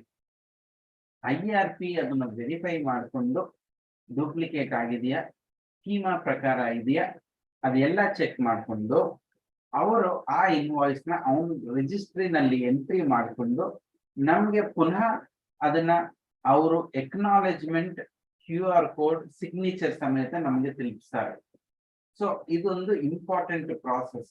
IRP ಮುಖಾಂತರನೇ ನಮ್ದು ಈ ಇನ್ವಾಯ್ಸ್ ಜನರೇಷನ್ ಆಗೋದು. IRP ಆ ಡೇಟಾನ ಬಿಲ್ ಪೋರ್ಟಲ್ ಆಮೇಲೆ GST ಪೋರ್ಟಲ್, ಈ 2 ಪೋರ್ಟಲ್ಗೂ ಅಪ್ಡೇಟ್ ಮಾಡ್ತಾರೆ. ಅದರಿಂದ ನಮ್ಮ ಬಿಲ್ ತಕ್ಷಣ ಜನರೇಟ್ ಆಗುತ್ತೆ. ನಾವು ಹೇಳ್ಬೋದು, ಈ ಇನ್ವಾಯ್ಸ್ ಬಂದು ಬಿಸ್ನೆಸ್ ಕಾಂಪ್ಲಿಕೇಟ್ ಆಗಿದೆ, ನನ್ನ ಖರ್ಚು ಜಾಸ್ತಿ ಆಗ್ತಾ ಇದೆ, ತುಂಬಾ ಈ ಸರ್ಕಾರ ತುಂಬಾ ಕಾಸ್ಟ್ ನೋಡಲ್ಲ, ಎಲ್ಲ ವ್ಯಾಪಾರಸ್ಥರಿಗೆ ಅವ್ರಿಗೆ ಕಷ್ಟ ಕೊಡೋದ್ರಲ್ಲೇ ಇರ್ತಾರೆ ಅನ್ನೋದೆಲ್ಲ ಭಾವನೆ ಇರ್ಬೋದು. ನಾವು ತಿಳ್ಕೋಬೇಕಾಗಿರೋದು, ಈ ಇನ್ವಾಯ್ಸ್ ತುಂಬಾ ಸ್ಪೀಡ್ ಆಗುತ್ತೆ. ಎಷ್ಟು ಸ್ಪೀಡ್ ಆಗುತ್ತೆ ಅಂದ್ರೆ ಡೆಮೋನಲ್ಲಿ ನೋಡ್ತೀರಾ ನೀವು, ಕಣ್ಣು ಮುಚ್ಚಿ ತೆಗಿಯೋಷ್ಟರಲ್ಲಿ ಇನ್ವಾಯ್ಸ್ ಜನರೇಟ್ ಆಗಿರುತ್ತೆ. ಎರಡನೇದು ಆ ಡೇಟಾ 24 ಗಂಟೆ ಆದ್ಮೇಲೆ ಅವರು ಡೇಟಾ ಬೇಸ್ ನನ್ನು ತೆಗಿತಾರೆ. ನಮ್ಗೆ ಏನಾದ್ರು ಕ್ಯಾನ್ಸಲೇಷನ್ ಇದ್ರೆ ನಾವು ಅಷ್ಟೊಳಗಡೆನೆ ಮಾಡ್ಬೇಕು. ಅವ್ರು ಬರೋ ಡೇಟಾ ಓಪನ್ ಮಾಡಿ ನೋಡಿದ್ರೆ ನಿಮ್ಗೆ ಈ ತರ ಒಂದು JSON, ಒಂದು ನಮ್ಗೆ ಅರ್ಥ ಆಗಲ್ಲ, ಇದು ಕಂಪ್ಯೂಟರ್ ಫಾರ್ಮ್ಯಾಟ್ ಅಲ್ಲಿ ಇರುತ್ತೆ. ಇನ್ಫ್ಯಾಕ್ಟ್ ಅದೆಲ್ಲ ಒಂದು ಜಂಕ್ ಕೋಡ್ EYGVH ಅಂತ ಏನೋ ಒಂದು ಜಂಕ್ ಫಾರ್ಮ್ಯಾಟ್ ಅಲ್ಲಿ ಡೇಟಾ ಸೇವ್ ಆಗಿರುತ್ತೆ. ಸೊ ಇದನ್ನ ನಾವು ಡಿಕೋಡ್ ಮಾಡಿದ್ರೆ ಒಂದು ಇನ್ವಾಯ್ಸ್ ಬರುತ್ತೆ. ಇದು ನಾವು QR ಕೋಡ್ ಅಲ್ಲಿ ಮುಖಾಂತರ ಕೊಡ್ಬೇಕು. QR ಕೋಡ್ ಅಂದ್ರೆ ಏನು? ಇದು ನಾನು ಸ್ಕ್ಯಾನ್ ಮಾಡಿದ್ರೆ ಏನ್ ಸಿಗುತ್ತೆ? QR ಕೋಡ್ ಮೊದಲನೇದು ಒಂದು ಹೈ ಲೆವೆಲ್ ಇನ್ಫಾರ್ಮೇಶನ್. ಅದು ಎಲ್ಲಾ ಇನ್ವಾಯ್ಸಸ್, ಇನ್ವಾಯ್ಸ್ ಅಲ್ಲಿ 1000 ಐಟಮ್ಸ್ ಇರ್ಲಿ, 1 ಐಟಮ್ ಇರ್ಲಿ, ಗೂಡ್ಸ್ ಆಗ್ಲಿ, ಸರ್ವಿಸ್ ಆಗ್ಲಿ, ಎಲ್ಲ ಐಟಮ್ಗೆ ಒಂದು ಸ್ಟ್ಯಾಂಡರ್ಡ್ QR ಕೋಡ್ ಮಾಡಿದ್ದಾರೆ. ಆ QR ಕೋಡ್ ನ ಸ್ಕ್ಯಾನ್ ಮಾಡಿದ್ರೆ ನಮ್ಗೆ ಯಾರು ಬೈಯರು, ಯಾರು ಸೆಲ್ಲರು, ಇನ್ವಾಯ್ಸ್ ನಂಬರ್ ಏನು, ಯಾವ್ದು ಕಥೆ, ಯಾವ ಡೇಟು, ಅಷ್ಟು high level information, invoice value ಅಷ್ಟು ಮಾತ್ರ ಗೊತ್ತಾಗುತ್ತೆ. ಈಗ ನಾವು ಏರ್ಪೋರ್ಟ್ ಅಲ್ಲಿ ಹೋಗುವಾಗ ಫ್ಲೈಟ್ ಅಲ್ಲಿ ಬೋರ್ಡಿಂಗ್ ಪಾಸ್ ಇರುತ್ತೆ, ಅದು ಸ್ಕ್ಯಾನ್ ಮಾಡಿದ್ರೆ ಯಾರು ಪಾರ್ಟಿ ಎಂಥ ಎಲ್ಲಿಂದ ಎಲ್ಲಿಗೆ ಹೋಗ್ತಾ ಇರೋದು ಸೂಕ್ಷ್ಮವಾಗಿ ಒಂದು QR ಕೋಡ್ ಅಲ್ಲಿ ಇನ್ಸರ್ಟ್ ಮಾಡ್ತಾರೆ. ಅದೇ ತರ ಈ ಇನ್ವಾಯ್ಸ್ಗೆ QR ಕೋಡ್ ಅಪ್ಲಿಕಬಲ್ ಅಂತ ಆಗುತ್ತೆ. ನಮ್ಮ GST ಪಾತ್ರ ಏನು? GST ತುಂಬಾ ಇಂಪಾರ್ಟೆಂಟ್ ರೋಲ್ ಪ್ಲೇ ಮಾಡ್ತಿರುತ್ತೆ ಇದರಲ್ಲಿ. GST ಅವರು ಕ್ಲೌಡ್ ಸಾಫ್ಟ್ವೇರ್ ಮುಖಾಂತರ ನಮ್ಮ ಟ್ಯಾಲಿ ERP9 ಅಥವಾ ಎನಿ ಸಾಫ್ಟ್ವೇರ್ ಬೇರೆ ಯಾವ ಮೆಥಡ್ ಅಲ್ಲಿ ಡೇಟಾ ಇದ್ರೂ ಆ ಡೇಟಾನ GST ಕ್ಲೌಡ್ಗೆ ತರಿಸ್ಕೊಂಡು ಅದು IRP ಪೋರ್ಟಲ್ಗೆ ಕಳಿಸುತ್ತೆ. ಅಲ್ಲಿಂದ ಬಂದಿರೋ ಡೇಟಾನ ಇಲ್ಲಿ ಸೇವ್ ಮಾಡಿಕೊಂಡು ಪುನಃ ಅದೇ ಡೇಟಾನ ಕ್ಲೈಂಟ್ ಅವರು ERP ಏನಿದೆಯೋ ಆ ಡೇಟಾನ ಅಪ್ಡೇಟ್ ಮಾಡುತ್ತೆ. ಸೊ ಇದರಿಂದ ನಮಗೆ ಅಡ್ವಾಂಟೇಜ್, ಎನಿ ಎರರ್ಸ್ ವ್ಯಾಲಿಡೇಷನ್ಸ್ ಏನಿದ್ರು ತಕ್ಷಣ ಗೊತ್ತಾಗುತ್ತೆ. ಅದರಲ್ಲಿ ಇರೋ ಎರರ್ಸ್ ಏನಿರೋದು ತಕ್ಷಣ ನಮಗೆ ಗೊತ್ತಾಗುತ್ತೆ. ಜನರೇಷನ್ ಯಾವಾಗ ಮಾಡಬಹುದು ಅನ್ನೋದು ಕ್ಲಿಯರ್ ಆಗಿ ಒಂದು API ಇದೆ. ಅದು ನಾವು ನೋಡಿದ್ರೆ ಯಾವ ಟೈಮಲ್ಲಿ ಜನರೇಟ್ ಆಗಿದೆ, ಅದು ವ್ಯಾಲಿಡಾ ಇಲ್ವಾ ಅನ್ನೋದು ಗೊತ್ತಾಗುತ್ತೆ.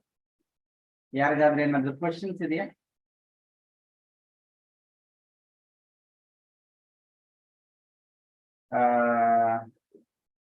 ಬೆಲ್ವಾಡಿ ಅವರು ಈಗ ಇನ್ವಾಯ್ಸ್ ಮಾಡಿದ ಮೇಲೆ ಆಟೋಮೆಟಿಕ್ ಆಗಿ GST ಪೋರ್ಟಲ್ಗೆ ತಲುಗುತ್ತಾ? ಅದು ತಲುಪಿಸ್ತಾರೆ, ತೊಂದರೆ ಇಲ್ಲ. ಮದರ್ಲ್ಯಾಂಡ್ ನಿಂದ ಜಾಬ್ ವರ್ಕರ್ಗೆ ಇನ್ವಾಯ್ಸ್ ಅಪ್ಲಿಕಬಲ್ ಆಗುತ್ತಾ? ಖಂಡಿತ ಅಪ್ಲಿಕಬಲ್ ಆಗುತ್ತೆ. How shall he raise? ನಿಮ್ಮ ಸಾಫ್ಟ್ವೇರ್ ಇಂದ ಜನರೇಟ್ ಮಾಡಬಹುದು. ಈಗ ಡೆಮೋನಲ್ಲಿನೂ ನೋಡೋಣ. ಗಿರೀಶ್ ಕುಲಕರ್ಣಿ ಅವರು ಪ್ರೊಫಾರ್ಮಾ ಇನ್ವಾಯ್ಸ್ಗೆ ಇನ್ವಾಯ್ಸ್ ಜನರೇಟ್ ಆಗುತ್ತೆ. ಪ್ರೊಫಾರ್ಮಾ ಇನ್ವಾಯ್ಸ್ಗೆ ಇನ್ವಾಯ್ಸ್ ಬರಲ್ಲ. ಟ್ಯಾಕ್ಸ್ ಇನ್ವಾಯ್ಸ್ ಮಾತ್ರ ಇನ್ವಾಯ್ಸ್ ಅಪ್ಲಿಕಬಲ್ ಆಗುತ್ತೆ. ಗಿರೀಶ್ ಅವರೇ,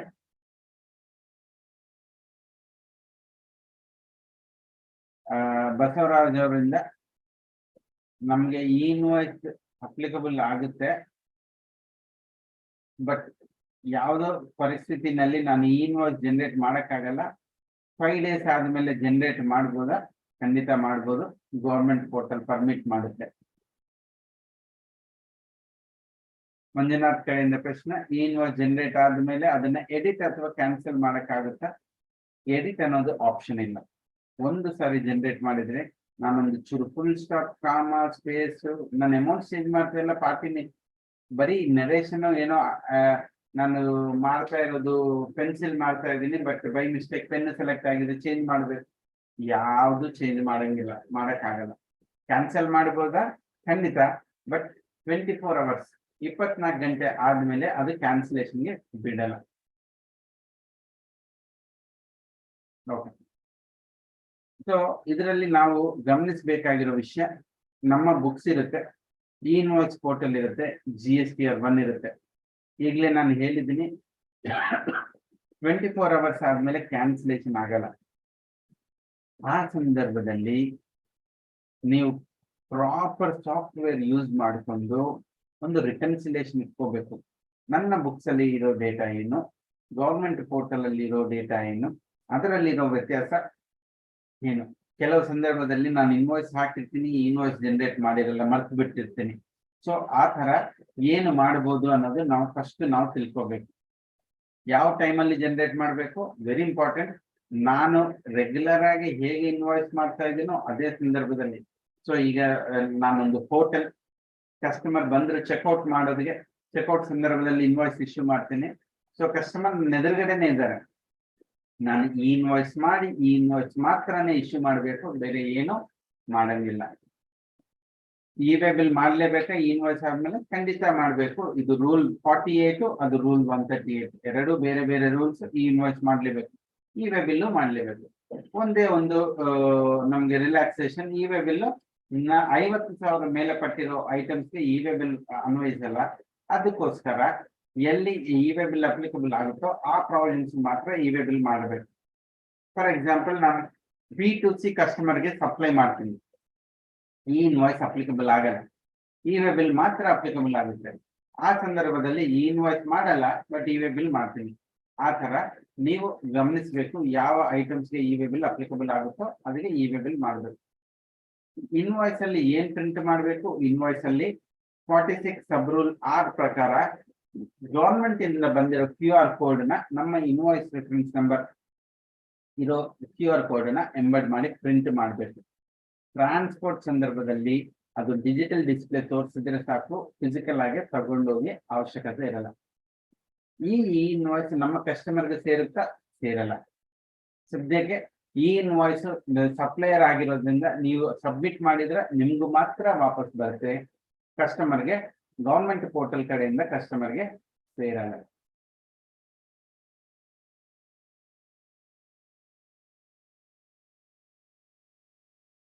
ನೆಕ್ಸ್ಟ್, ಈ ಇನ್ವಾಯ್ಸ್ ಡೀಟೇಲ್ಸ್. ನನ್ನ ಡೇಟಾಬೇಸ್ ಅಲ್ಲಿ ಯಾವ ಇನ್ಫಾರ್ಮೇಶನ್ ನಾನು ಸೇವ್ ಮಾಡಿ ಇಟ್ಕೋಬೇಕು? ನಿಮ್ಮ ಡೇಟಾಬೇಸ್ ಅಲ್ಲಿ ಮುಖ್ಯವಾಗಿ IRP ಇಂದ ಬಂದಿರೋ ಇನ್ಫಾರ್ಮೇಶನ್. ಯಾಕಂದ್ರೆ 24 ಗಂಟೆ ಆದ್ಮೇಲೆ IRP ಹತ್ರ ಏನು ಡೇಟಾ ಇರಲ್ಲ. 5 ವರ್ಷದಾದ್ಮೇಲೆ ಆಫೀಸರ್ ಬಂದು ನೀವು ಈ ಇನ್ವಾಯ್ಸ್ ಮಾಡಬೇಕಾಗಿದೆ, ಈ ಇನ್ವಾಯ್ಸ್ ಮಾಡಿದ್ರ ಪ್ರೂವ್ ಮಾಡಿ ಅಂದ್ರೆ ಅವರಿಂದ ಬಂದಿರೋ ಡೇಟಾ ನೀವು ಸೇವ್ ಮಾಡ್ಕೊಂಡಿರ್ತೀರಲ್ವಾ, ಅದನ್ನೇ ಪ್ರೂಫ್ ಆಗುತ್ತೆ. ಅದು ಬಿಟ್ಟು ನೀವೇನು ಮಾಡಕ್ಕಾಗಲ್ಲ. ನನ್ನ ಟರ್ನ್ ಓವರ್ 100 ಕೋಟಿ ಕೆಳಗಪಟ್ಟಿದೆ. ನಾನು ಈ ಇನ್ವಾಯ್ಸ್ ಯಾವ ಟೈಮಲ್ಲಿ ಮಾಡಬಹುದು? ಸದ್ಯಕ್ಕೆ ಹಳೆ ಡೇಟ್ಗೆ ಈ ಇನ್ವಾಯ್ಸ್ ಮಾಡಬಹುದು. ರೀಸೆಂಟ್ಲಿ ಒಂದು ಮಾಹಿತಿ ಕೊಟ್ಟರು, 100 ಕೋಟಿ ಮೇಲೆ ಪಟ್ಟಿರೋರಿಗೆ 7 ಡೇಸ್ ಒಳಗಡೆ ನೀವು ಈ ಇನ್ವಾಯ್ಸ್ ಮಾಡಬೇಕು. 7 ಡೇಸ್ ದಾಟಿದ್ರೆ ನಾವು ಈ ಇನ್ವಾಯ್ಸ್ ಮಾಡಕ್ಕೆ ಬಿಡಲ್ಲ. ಈ ಇನ್ವಾಯ್ಸ್ ಹೊಸ ಕಾನೂನು ಇರೋದ್ರಿಂದ ಅದು ಸದ್ಯಕ್ಕೆ ರಿಲ್ಯಾಕ್ಸ್ ಮಾಡಿ ಹೋಲ್ಡ್ ನಲ್ಲಿ ಇಟ್ಟಿದ್ದಾರೆ.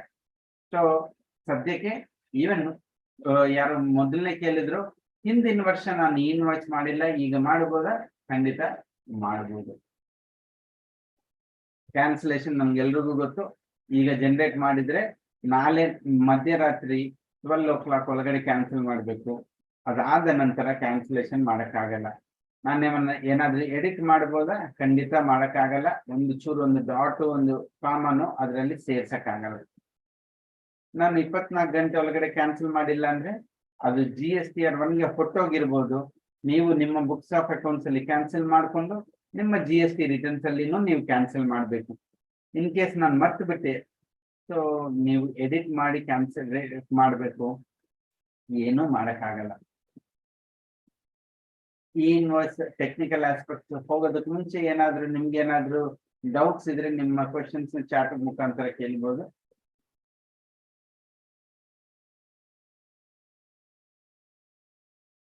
B2Bಗೆ ಈ ಇನ್ವಾಯ್ಸ್ ಮ್ಯಾಂಡೇಟರಿ ಆಗುತ್ತಾ? ಹೌದು, ಮ್ಯಾಂಡೇಟರಿ ಆಗುತ್ತೆ.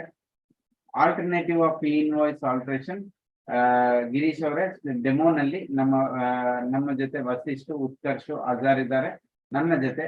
ಅವರು ಡೆಮೋ ತೋರಿಸ್ತಾರೆ. Alternative ways of generating invoice ನೋಡೋಣ. ಗವರ್ಮೆಂಟ್ ಕೊಟ್ಟಿರೋ ಸ್ಕೀಮ್ ಪ್ರಕಾರನೇ ನಾವು ಇನ್ವಾಯ್ಸ್ ಮಾಡಬೇಕು. ಅವರು ಕೊಟ್ಟಿರೋ ರೀತಿನಲ್ಲೇ ನಾವು IRP ಜೊತೆ ಕಮ್ಯುನಿಕೇಟ್ ಮಾಡಬೇಕು. ಹೇಗೆ GST ಹೆಲ್ಪ್ ಆಗುತ್ತೆ? GST completely government compatible data.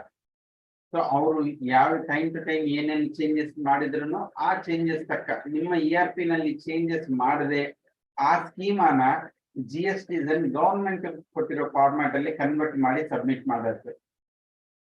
ಆ ಸಾಫ್ಟ್ವೇರ್ ತುಂಬಾ ಹೆಲ್ಪ್ಫುಲ್ ಆಗುತ್ತೆ.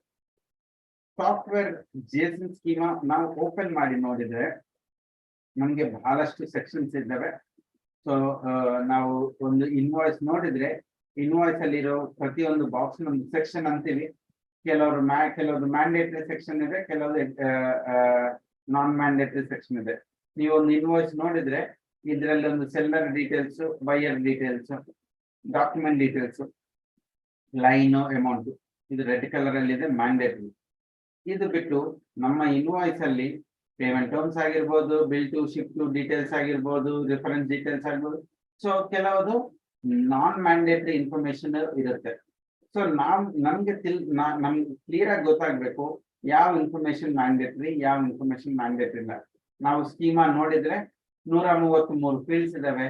133 ಫೀಲ್ಡ್ಸ್ ಅಲ್ಲಿ ಬರೀ 73 ಫೀಲ್ಡ್ಸ್ ಮಾತ್ರ ಮ್ಯಾಂಡೇಟರಿ. ಅದು ಫುಲ್ಲಿ 100% ಮ್ಯಾಂಡೇಟರಿ ಅಂದ್ರೆ ಬೇರೆ 28 ಫೀಲ್ಡ್ಸ್ ಮಾತ್ರ ಮ್ಯಾಂಡೇಟರಿ ಇದೆ. ಸೊ ಕೆಲವೊಂದು ಸ್ಕಿಪ್ ಮಾಡ್ತೀನಿ. ಇದು ನಿಮಗೆ ಈ ಪ್ರೆಸೆಂಟೇಶನ್ ಕಾಪಿ ಸಿಗುತ್ತೆ, ನೀವು ಡೀಟೇಲ್ ಆಗಿ ನೋಡ್ಕೋಬಹುದು.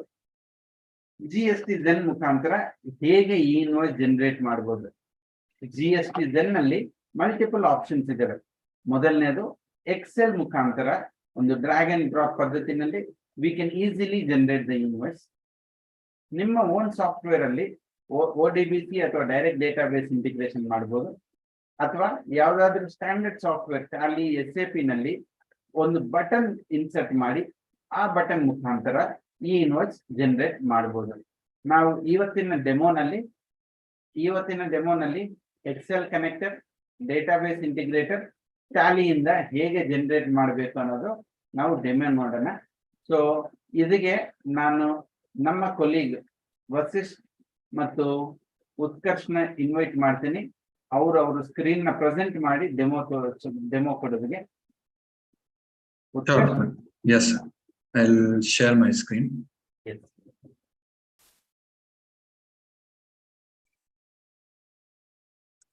Yeah.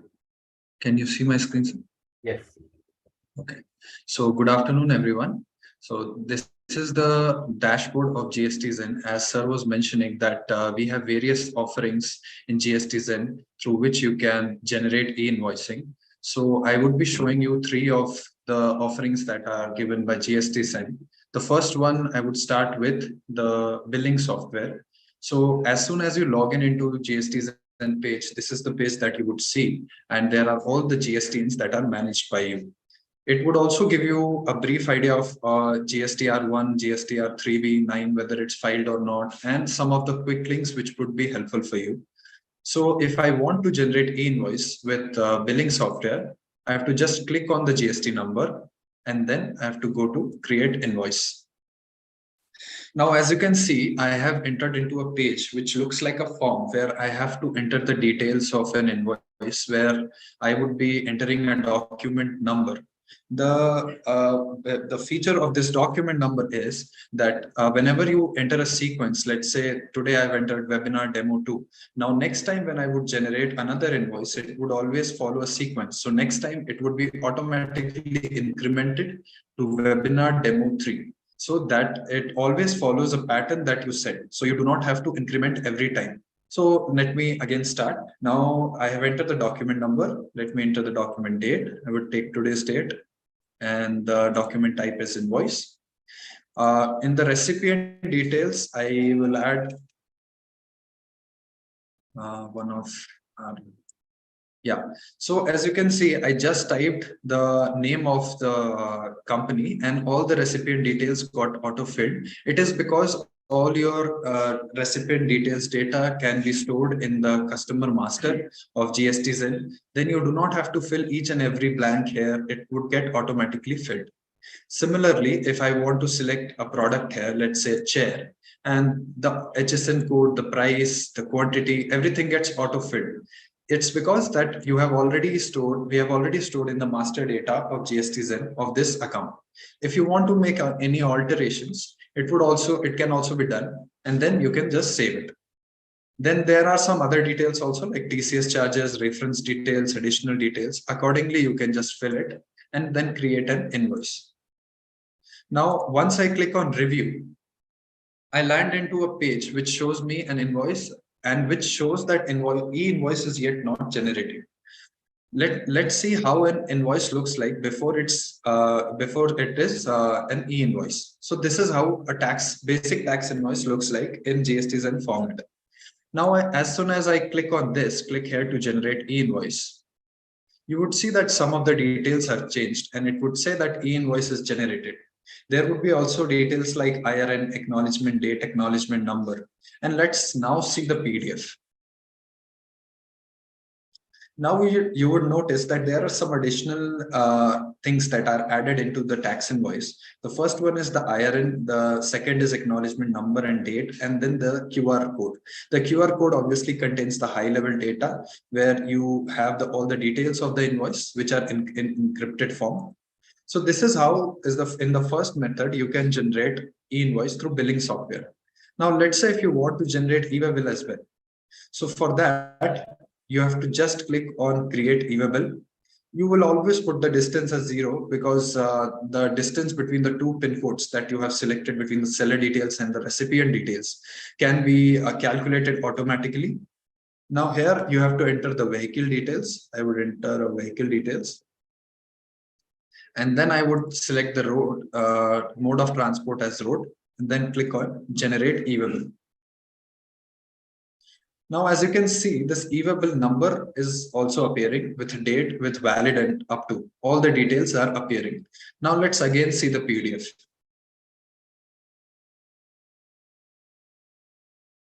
You would notice that additional row has been added with e-waybill number, date, valid till, and even the vehicle number that I had just entered.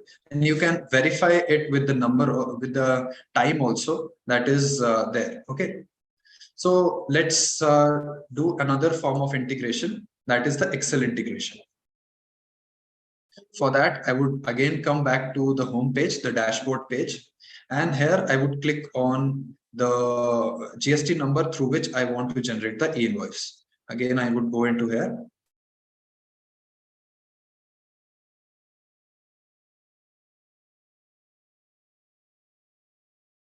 Here again, I would land into this quick action menu where I would get this option e-invoicing. So I would click on e-invoicing and then I would land into this page. GST is an Excel, Tally SAP integration, your Excel, GST is an Excel full and upload your JSON. These are also various modes and even deeper modes of integration. Like let's say if you have a custom template of your Excel and you do not wish to change your Excel because of certain reasons, then we can also integrate that kind of Excel in the your Excel, where all the data that is coming in your Excel can be mapped with our software and the e-invoice can be generated. For today's demo, I would do this GSTs in Excel full for simplification. Now I would land on this page, download GSTs in Excel template. So let's see how a GSTs in Excel template looks like. I would just download this and it would, yeah, I'll just open it.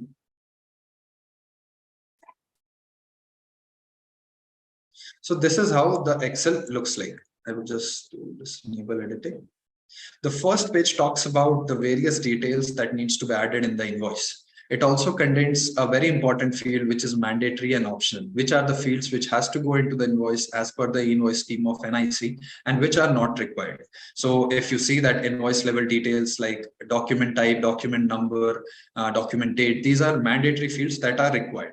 And similarly for supplier details, for recipient details, for ship to details, even dispatch line items, and all the details extra. Whatever details are there, you will find an option and then you can enter the values. This is just a reference sheet as to what all data needs to be fed. Now, if I visit to the sales invoice sheet, this is the main sheet where you want to enter all your Excel. So as you can see that there are some columns which are in bold. It again indicates that these are the columns which are mandatory and these needs to be filled. So you do not have to refer again back to the about sheet and keep on puzzling. Now, if you see that this is the master data. Now, master data has a set of information which might be useful for you, like the UQC code. If you have any doubts whether this UQC code is there or not, or if the state code, or you have any doubts in the transaction type, like if you are creating an export invoice, so what should be the transaction type in that case, then WPA, WOPA. So all these transaction types can be used. If you are raising a credit note, as similar to the invoice, if you are raising a credit note with just one document type change, you can create the document number, credit note as well, and you have other details of country name and country code as well. So now let's see how you can generate an e-invoice with the help of GSTs and Excel. So for that, I would just click on that and I would just open one of the Excel which I have prepared. Now, as soon as I enter, I would see that there are some errors that it's showing. It means that this invoice has been generated. So it is useful for the cases when you have tens of and like 50 of invoices and you're not sure which invoices are generated and which are not. So in this case, you can just dump in all your sales invoices in one sheet and just test it out. Because GSTs and Excel feature will automatically segregate the two in the two groups, the invoices which needs to be generated and the invoices which have some error in it. So let's see. So these are the invoices. Again, if I click on the PDF, I can again see the PDF that's just a simple tax invoice that is created because you have entered some details in the Excel sheet. Now, if we want to create if we want to create an e-invoices for everything, for all the invoices that are here, you have to just click on upload e-invoices and a pop-up would appear. It would say yes. And slowly, as you see that the yellow mark is slowly converting into the green mark, which suggests that the e-invoices are being slowly generated. And as you see, all these invoices are generated. If you click on again this PDF, the updated PDF, you can again see the IRN number, the acknowledgement date, and the QR code have appeared. Now, if you want to see what are the details of the invoice, like these are very basic, like line level details. If you want to see this invoice properly, you can go again into that invoice and you would notice that you are landing again to the same page through which you had come from billing software. So you would notice that all the wherever the mode of integration it is, it would all land to the same page. And again, you can create an e-way bill by entering the valid details. So these are the two methods through which you can generate the e-invoice and e-way bill. Now let me show you. There is another method that is very useful for basically developers and the ERP solutions who have a custom software and who cannot come to our platform. For them, we have developed a GSTs and API, e-invoice API, where you can see that this is the endpoint. This is the link where the users have to ping to, and this is the JSON that the users have to pass, where in the whichever language their ERP is coded or however they want to integrate with us. So as you would notice in the JSON format, these are the details of the schema. So the tax scheme, the supply type, the document details type, the number, the document date, seller details, buyer details, dispatch details, ship to details, item list, and value details. So this is how you just show a basic schema of NIC that is prescribed by NIC. So if I just enter I change the document number. Okay, it's showing already generated. Let's me.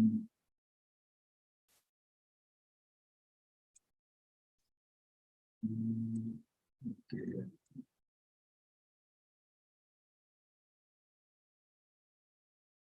Okay.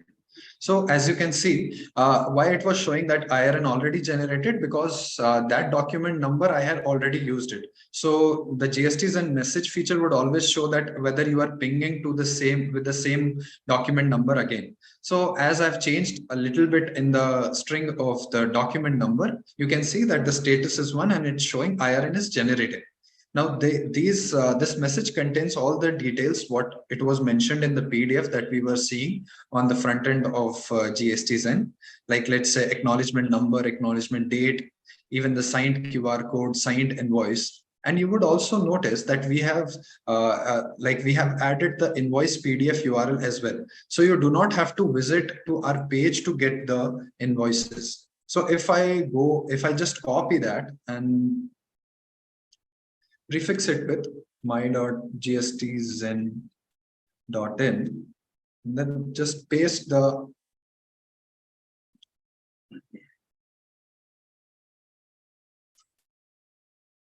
so you would see that whichever mode of integration we are seeing, we can see that the IRN number, acknowledgement date with the same format is appearing.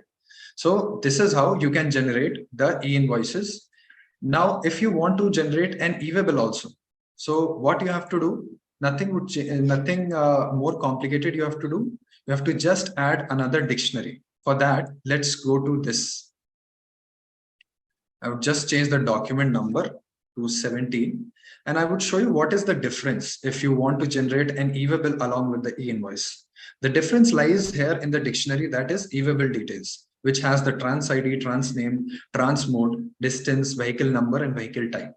All the details which we were filling in the form of form in GSTs and page, we are just passing in the form of e-way bill details. So if I click on here, I would see a message that e-way bill is generated. Now I would see the e-way bill details, e-way bill date, e-way bill number, and you can also see that the e-way bill PDF URL has also come. So if you want to see the e-way bill PDF URL as well, you can just copy this, and again we move to my.gstzen.in. and then paste it. Okay, just let me remove this, and then we click it. You can see that with the approx distance, with the e-waybill number, generated date, all the details are appearing here. And as we had entered the computer hardware, keyboard, and everything, it is generating the e-waybill. So this is how you generate an e-waybill. Now, if you want to cancel the e-waybill first, if you want to cancel just the e-waybill, so for that you have to just I will again change that document number, and here you have to just change certain things in the URL, that is cancel EWB, and the complete JSON what you had passed for generating the invoice and the e-waybill, that you have to pass. One second, I'll just.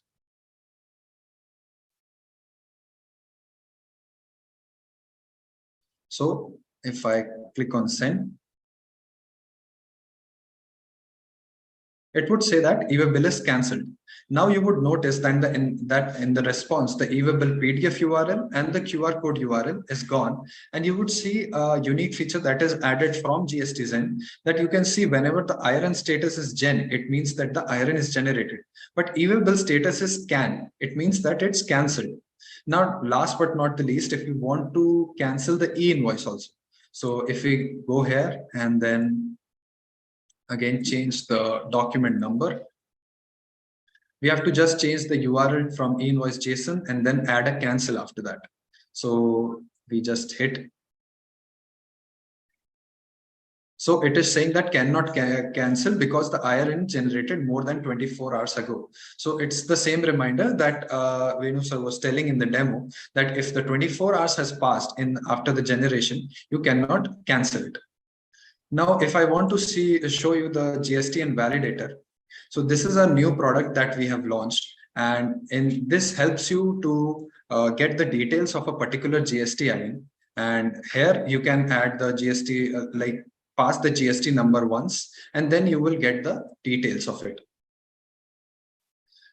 Now, let me explain you a bit. This is the like GST number that you pass, the legal name, the trade name, the company status, everything can be got from here. So you can use it for validation of the GST numbers, and it's especially useful for the e-waybill, the ERP providers. So this is the end of my demo for Excel, for API, and for billing software. Now my friend Vashisht will take over and will show you the demo of Tally. Yeah, thank you, Utkarsh. I'll just be sharing my screen. So ನಿಮಗೆ ಯಾರಿಗಾದ್ರೂ ಏನಾದ್ರೂ doubts ಇದೆಯಾ Excel integration before Tally demo ನೋಡೋದಕ್ಕೆ ಮುಂಚೆ? Intex, we are coming under services. For us, e-invoice is mandatory. Our turnover is 5 crores and above.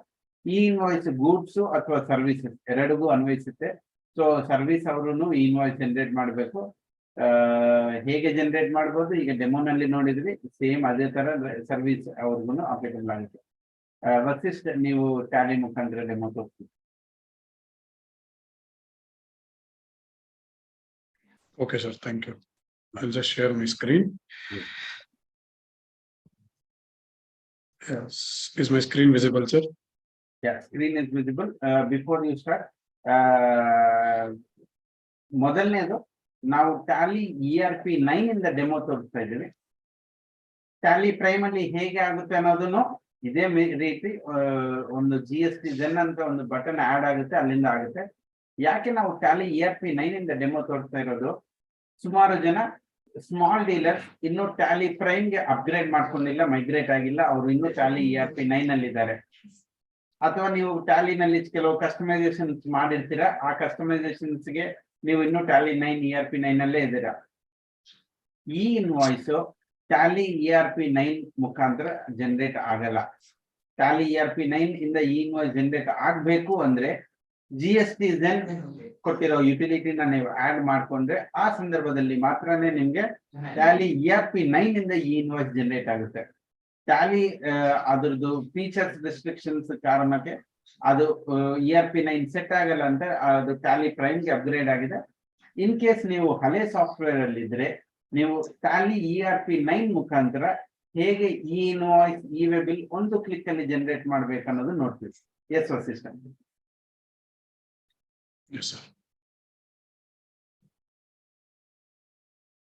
ಎಲ್ರಿಗೂ ನಮಸ್ಕಾರ.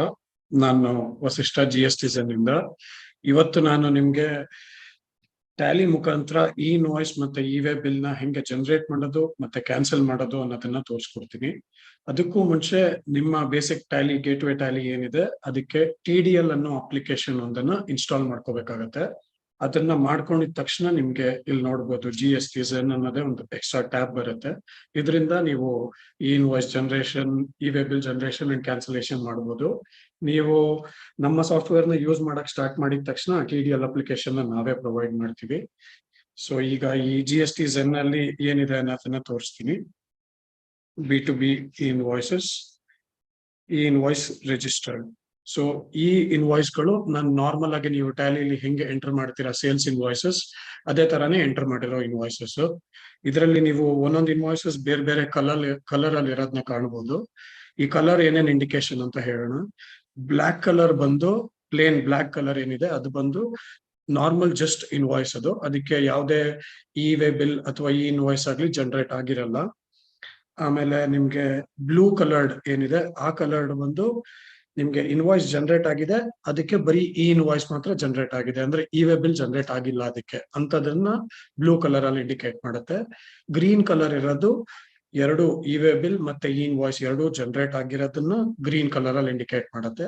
ಮತ್ತೆ red coloured ಅಂದ್ರೆ ನೀವು ಎಂಟ್ರಿ ಮಾಡ್ಬೇಕಾದ್ರೆ, ಆ ಸೇಲ್ಸ್ ಎಂಟ್ರಿ ಮಾಡ್ಬೇಕಾದ್ರೆ ಏನೋ ಮಿಸ್ಟೇಕ್ ಮಾಡಿರ್ತೀರಾ, ಅಂದ್ರೆ ಯಾವ್ದಾದ್ರು GST ನಂಬರ್ ತಪ್ಪು ಆತರ ಏನಾದ್ರು ಒಂದು ಮಿಸ್ಟೇಕ್ ಇದ್ದು ಪ್ರಾಬ್ಲಮ್ ಇತ್ತು ಅಂದ್ರೆ ರೆಡ್ ಅಲ್ಲಿ ತೋರಿಸುತ್ತೆ. ನಿಮ್ಗೆ ತೋರಿಸ್ತೀನಿ. ಇಲ್ಲಿ ನೀವು ನೋಡ್ಬೋದು ಸ್ಟೇಟಸ್ ಅಲ್ಲಿ error GST number is invalid. So ಅದಕ್ಕೆ ಅದು ರೆಡ್ ಕಲರ್ ಅಲ್ಲಿ ತೋರಿಸ್ತಾ ಇದೆ. ಈಗ ನಾನೊಂದು ಇನ್ವಾಯ್ಸ್ ನ ಕ್ರಿಯೇಟ್ ಮಾಡಿ ಹೆಂಗೆ ನೀವು ಅದರಲ್ಲಿ ಇ-ವೇ ಬಿಲ್ ಮತ್ತೆ ಈ ಇನ್ವಾಯ್ಸ್ ನ ಜನರೇಟ್ ಮಾಡ್ಬೋದು, ಕ್ಯಾನ್ಸಲ್ ಮಾಡ್ಬೋದು ಅನ್ನೋದನ್ನ ತೋರಿಸ್ತೀನಿ. ಸೊ ಆಸ್ ಯೂಶುವಲ್ ನೀವು ಒಂದು ಇನ್ವಾಯ್ಸ್ ನ ಎಂಟ್ರಿ ಮಾಡ್ಬೇಕಂದ್ರೆ ಅಕೌಂಟಿಂಗ್ ವೋಚರ್ಸ್ ಹೋಗ್ತೀರಾ, ನಾರ್ಮಲ್ ಸೇಲ್ಸ್ ಎಂಟ್ರಿ ಮಾಡಕ್ಕೆ. ಈ ಆಪ್ಷನ್ ಬಂದು ಎಕ್ಸಾಂಪಲ್ ವೇಣು ಸರ್ ಹೇಳ್ದಾಗೆ ನಿಮ್ಮ ಕಂಪನಿ ಬೇರೆ ಬೇರೆ ಸ್ಟೇಟ್ ಅಲ್ಲಿ ಬ್ರಾಂಚಸ್ ಇದೆ, ಮಹಾರಾಷ್ಟ್ರ, ತಮಿಳುನಾಡು, ಕೇರಳ ಬೇರೆ ಬೇರೆ ಕಡೆ ಇದೆ ಅಂದ್ರೆ ಅಲ್ಲಿ ಯಾವ ಸ್ಟೇಟ್ ಇಂದ ಯಾವ GST ನಂಬರ್ ಇಂದ ಬೇಕಾದ್ರೂ ನೀವು ಸಪರೇಟ್ ಆಗಿ ಮಾಡ್ಬೋದು. ನಾನಿವಾಗ ಪ್ರೈಮರಿ ಅಂದ್ರೆ ಕರ್ನಾಟಕದ ಮಾಡಿ ತೋರಿಸ್ತೀನಿ. One minute, just go back. ಇದು ಇನ್ನೊಂದು ಇಂಪಾರ್ಟೆಂಟ್ ಇನ್ಫಾರ್ಮೇಶನ್. ಜನರಲಿ ನಮ್ಮ ಟ್ಯಾಲಿನಲ್ಲಿ ಒಂದು ERP9 ಅಲ್ಲಿ ಒಂದು GST ನಂಬರ್ ಮಾತ್ರನೇ ಸಾಧ್ಯ. GSTZen Tally add on implement ಮಾಡಿದ್ರೆ ಒಂದೇ ಟ್ಯಾಲಿನಲ್ಲಿ ನೀವು 3-4 GST ನಂಬರ್ ಮೇಂಟೈನ್ ಮಾಡಬಹುದು. ಅದೊಂದು ಅವಕಾಶ ಇದೆ. ಇದು ಸ್ಮಾಲ್ ಡೀಲರ್ಸ್ಗೆ ಇದನ್ನು ತುಂಬಾ ಹೆಲ್ಪ್ಫುಲ್ ಆಗುತ್ತೆ. Yes sir. So Karnataka primary ಅಂತ ತಗೊಂಡಿದ್ದೀನಿ. ಪಾರ್ಟಿ ನೇಮ್ ಸೆಲೆಕ್ಟ್ ಮಾಡ್ತೀನಿ. ಸೇಮ್ ಕರ್ನಾಟಕ ಅಲ್ಲಿರೋದ್ರಿಂದ intra state sales. Commodity select ಮಾಡ್ತೀನಿ. ದೆನ್ ಕ್ವಾಂಟಿಟಿ ಕೊಡ್ತೀನಿ ಅದಕ್ಕೆ.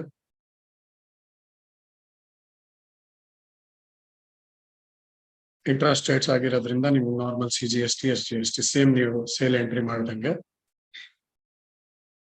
ಇಲ್ಲಿ ನಿಮ್ಗೊಂದು ಆಪ್ಷನ್ ಬರುತ್ತೆ, provide GST e-way bill details. No ಅಂತ ಕೊಟ್ರೆ ನಿಮ್ಗೆ ಏನ್ ಇ-ವೇ ಬಿಲ್ ಜನರೇಟ್ ಆಗಲ್ಲ.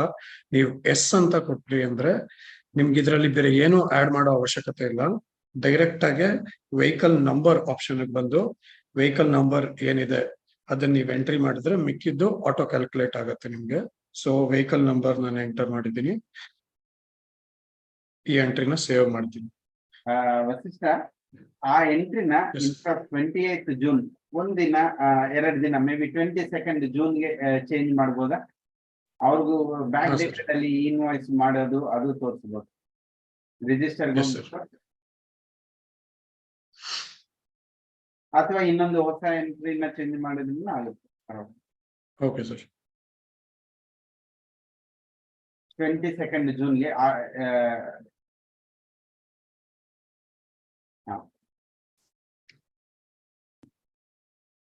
ವೀಕ್ಷಕರೇ, ನಾವು ಒಂದು 29ಗೆ ಒಂದು 28ಗೆ ಒಂದು ಎಂಟ್ರಿ, 22ನೇ ತಾರೀಕಿಗೆ ಒಂದು ಎಂಟ್ರಿ. ಸೊ ಒಂದು ಕರೆಂಟ್ ಡೇಟೆಡ್, ಒಂದು ಬ್ಯಾಕ್ ಡೇಟೆಡ್ ಎರಡು ಟ್ರಾನ್ಸಾಕ್ಷನ್ಸ್ ಮಾಡ್ತಾ ಇದ್ವಿ. ಸೊ ನಿಮ್ಗೊಂದು ಐಡಿಯಾ ಸಿಗುತ್ತೆ ಈ ಇನ್ವಾಯ್ಸ್ ಬಲ್ಕ್ ಆಗಿ generation, bulk generation, back dated generation, with e-way bill, without e-way bill. So ಎಲ್ಲ ಕಾಂಬಿನೇಷನ್ ಈ ಎರಡು ಇನ್ವಾಯ್ಸ್ ಅಲ್ಲಿ ಗೊತ್ತಾಗುತ್ತೆ. ಇದು ವಿತೌಟ್ ಇವೇಬಲ್ ಜನರೇಟ್ ಮಾಡೋಣ. Okay sir.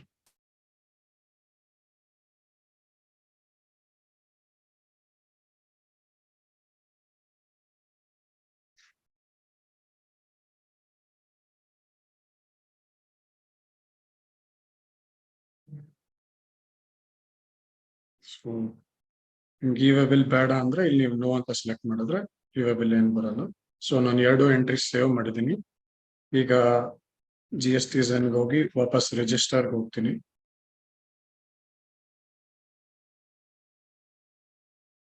ಸೊ ಇಲ್ಲಿ ಡೇಟ್ ಚೇಂಜ್ ಮಾಡ್ತೀನಿ.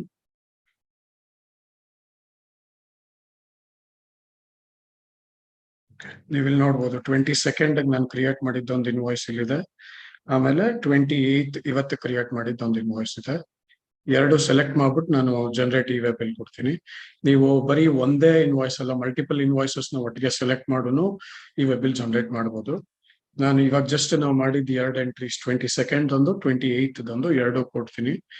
ಇಲ್ಲಿ ನಿಮ್ಗೆ ರೈಟ್ ಸೈಡ್ ಅಲ್ಲಿ ತುಂಬಾ ಆಪ್ಷನ್ಸ್ ಕಾಣುತ್ತೆ. ಅಪ್ಲೋಡ್ ಈ ಇನ್ವಾಯ್ಸ್, ಜನರೇಟ್ ಇವೇಬಲ್ ಆ ತರ ಎಲ್ಲ. ಇದ್ರಲ್ಲಿ ನೀವು ಅಪ್ಲೋಡ್ ಈ ಇನ್ವಾಯ್ಸ್ ಅಂತ ಕೊಟ್ರೆ ಸಾಕು, ಅದು ಆಟೋಮೆಟಿಕ್ ಆಗಿ ಅಪ್ಡೇಟ್ ಆಗುತ್ತೆ. ಈಗ ನೀವು ನೋಡ್ಬೋದು 28 ಇದ್ದಿದ್ದು ಗ್ರೀನ್ ಕಲರ್ ಚೇಂಜ್ ಆಗಿದೆ. ಯಾಕಂದ್ರೆ ನಾವು ಅಲ್ಲಿ ನಮ್ಮ ಟ್ರಾನ್ಸ್ಪೋರ್ಟರ್ ಡೀಟೇಲ್ಸ್ ಹಾಕಿದ್ವಿ, ಇವೇಬಲ್ ಬೇಕು ಅಂತ ಸೆಲೆಕ್ಟ್ ಮಾಡಿದ್ವಿ. ಸೊ ಗ್ರೀನ್ ನಿಮ್ಗೆ ಅವಲೇ ಹೇಳ್ದಂಗೆ ಗ್ರೀನ್ ಕಲರ್ ಇಂಡಿಕೇಟ್ ಮಾಡುತ್ತೆ ಇವೇಬಲ್ ಮತ್ತೆ ಈ ಇನ್ವಾಯ್ಸ್ ಎರಡೂ ಜನರೇಟ್ ಆಗಿರುತ್ತೆ. ಅದನ್ನ ತೋರಿಸ್ತೀನಿ ನಿಮ್ಗೆ. ಇಲ್ಲಿ ನೀವು ನೋಡ್ಬೋದು IRN ನಂಬರ್ ಜನರೇಟ್ ಆಗಿದೆ, ಅಕ್ನಾಲೆಜ್ಮೆಂಟ್ ನಂಬರ್, ಅಕ್ನಾಲೆಜ್ಮೆಂಟ್ ಡೇಟ್ ಎಲ್ಲ ಜನರೇಟ್ ಆಗಿದೆ. IRN ಜನರೇಟೆಡ್, ಎಷ್ಟು ಕಿಲೋಮೀಟರ್ಸ್ ಅನ್ನೋದು ಕ್ಯಾಲ್ಕುಲೇಟ್ ಮಾಡಿದೆ. ಇವೇಬಲ್ ಸ್ಟೇಟಸ್ ಜನರೇಟೆಡ್ ಅಂತ ತೋರಿಸುತ್ತೆ ನಿಮ್ಗೆ. ಈ ಬಿಲ್ ಅನ್ನ ನೀವು PDF ಫಾರ್ಮ್ ಅಲ್ಲೂ ನೋಡ್ಬೋದು. ನೀವು ಜಸ್ಟ್ ಅದನ್ನ ಪ್ರಿಂಟ್ ಅಂತ ಕೊಟ್ಟು ಪ್ರಿವ್ಯೂ ಅಲ್ಲಿ ನಿಮ್ಗೆ PDF ಫಾರ್ಮ್ ಅಲ್ಲೂ ಕಾಣಿಸುತ್ತೆ. ನೀವು ಈ PDF ಅಲ್ಲಿ ನೋಡ್ಬೋದು IRN number, acknowledgement number and then e-way bill with QR code, ಇದನ್ನು ನೀವು ನೋಡ್ಬೋದು. ಸೊ ಇವಾಗ ಇನ್ನೊಂದು ಎಂಟ್ರಿ ನಾವು 22nd ಒಂದು ಮಾಡಿದ್ವಿ, ಅದನ್ನ ನೋಡೋಣ. ಇದನ್ನ ನೀವು ನೋಡ್ಬೋದು 22nd ಹಳೆ ಡೇಟ್ ಆಗಿದ್ರು IRN ಜನರೇಟೆಡ್, ಇವೇಬಲ್ ನಾಟ್ ಜನರೇಟೆಡ್ ಅಂತಿದೆ. ಯಾಕಂದ್ರೆ ನಾವು ನೋ ಅಂತ ಕೊಟ್ಟಿದ್ವಿ ಇವೇಬಲ್ಗೆ. ಸೊ ಇದು ಕೂಡ ಜನರೇಟ್ ಆಗಿದೆ. ಅಲ್ಲಿ ನೀವು ಎಕ್ನಾಲೆಜ್ಮೆಂಟ್ ನಂಬರ್ ನೋಡ್ಬೋದು. ಎಕ್ನಾಲೆಜ್ಮೆಂಟ್ ನಂಬರ್ ಪಕ್ಕದಲ್ಲಿ ಡೇಟ್, ದೋ ಇನ್ವಾಯ್ಸ್ ನಂಬರ್ 22nd ಜೂನ್ ಇದ್ರು ನೀವು 28th ಜೂನ್ 16-13 ಈ ಟೈಮ್ ಅಲ್ಲಿ ನಾವು ಈ ಇನ್ವಾಯ್ಸ್ ಜನರೇಟ್ ಮಾಡಿದ್ವಿ. ಸೊ ಹಳೆ ಡೇಟ್ಗೂ ಕರೆಂಟ್ ಡೇಟ್ ಟ್ರಾನ್ಸಾಕ್ಷನ್ ನೋಡ್ಬೋದು. IRN 2ನೇ ಲೈನ್ ಅಲ್ಲಿ ಎಕ್ನಾಲೆಜ್ಮೆಂಟ್ ನಂಬರ್, ಎಕ್ನಾಲೆಜ್ಮೆಂಟ್ ನಂಬರ್ ಪಕ್ಕದಲ್ಲೇ ಎಕ್ನಾಲೆಜ್ಮೆಂಟ್ ಡೇಟ್ ನಮ್ಗೆ ಕಾಣ್ತಾ ಇದೆ. ಈಗ ಜನರೇಟ್ ಮಾಡೋದು ಹೆಂಗೆ ಅಂತ ನೋಡಿದ್ವಿ. ಈಗ ಕ್ಯಾನ್ಸಲ್ ಮಾಡೋದನ್ನ ನೋಡೋಣ. ನೀವು ಕ್ಯಾನ್ಸಲ್ ಮಾಡೋದಕ್ಕೆ ಸೆಕೆಂಡ್ ಒನ್ ಈ ಇನ್ವಾಯ್ಸ್ ಜನರೇಟೆಡ್ ಆಪ್ಷನ್ ಹೋಗ್ಬೇಕಾಗತ್ತೆ. ಡೇಟ್ ಚೇಂಜ್ ಮಾಡ್ತೀನಿ, ಒಂದ್ ನಿಮಿಷ.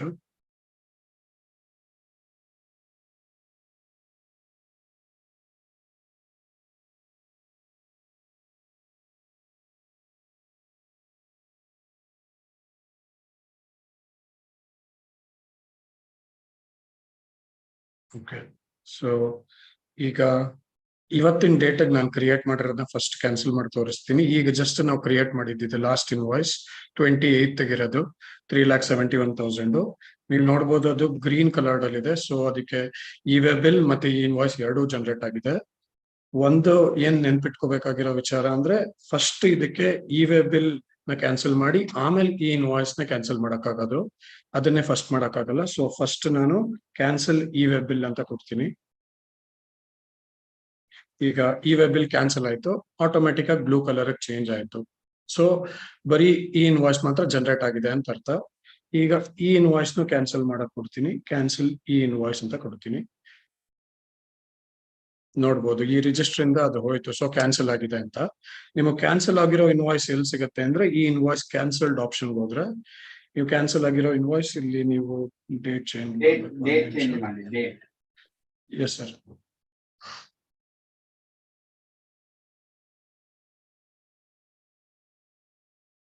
ನೋಡ್ಬೋದು ಇಲ್ಲಿ IRN cancelled, E-way bill cancelled ಅಂತ ಇದೆ. ನಾವು ಕ್ರಿಯೇಟ್ ಮಾಡಿದ್ ಕ್ಯಾನ್ಸಲ್ ಆಗಿರೋದು ಇಲ್ಲಿ ಬಂದಿರುತ್ತೆ. ಈಗ ನಾವು ಹಳೆ ಡೇಟ್ ಕ್ರಿಯೇಟ್ ಮಾಡಿದ್ನ ಇವಾಗ ಕ್ಯಾನ್ಸಲ್ ಮಾಡಕ್ಕಾಗತ್ತಾ ಅನ್ನೋದನ್ನ ನೋಡೋಣ.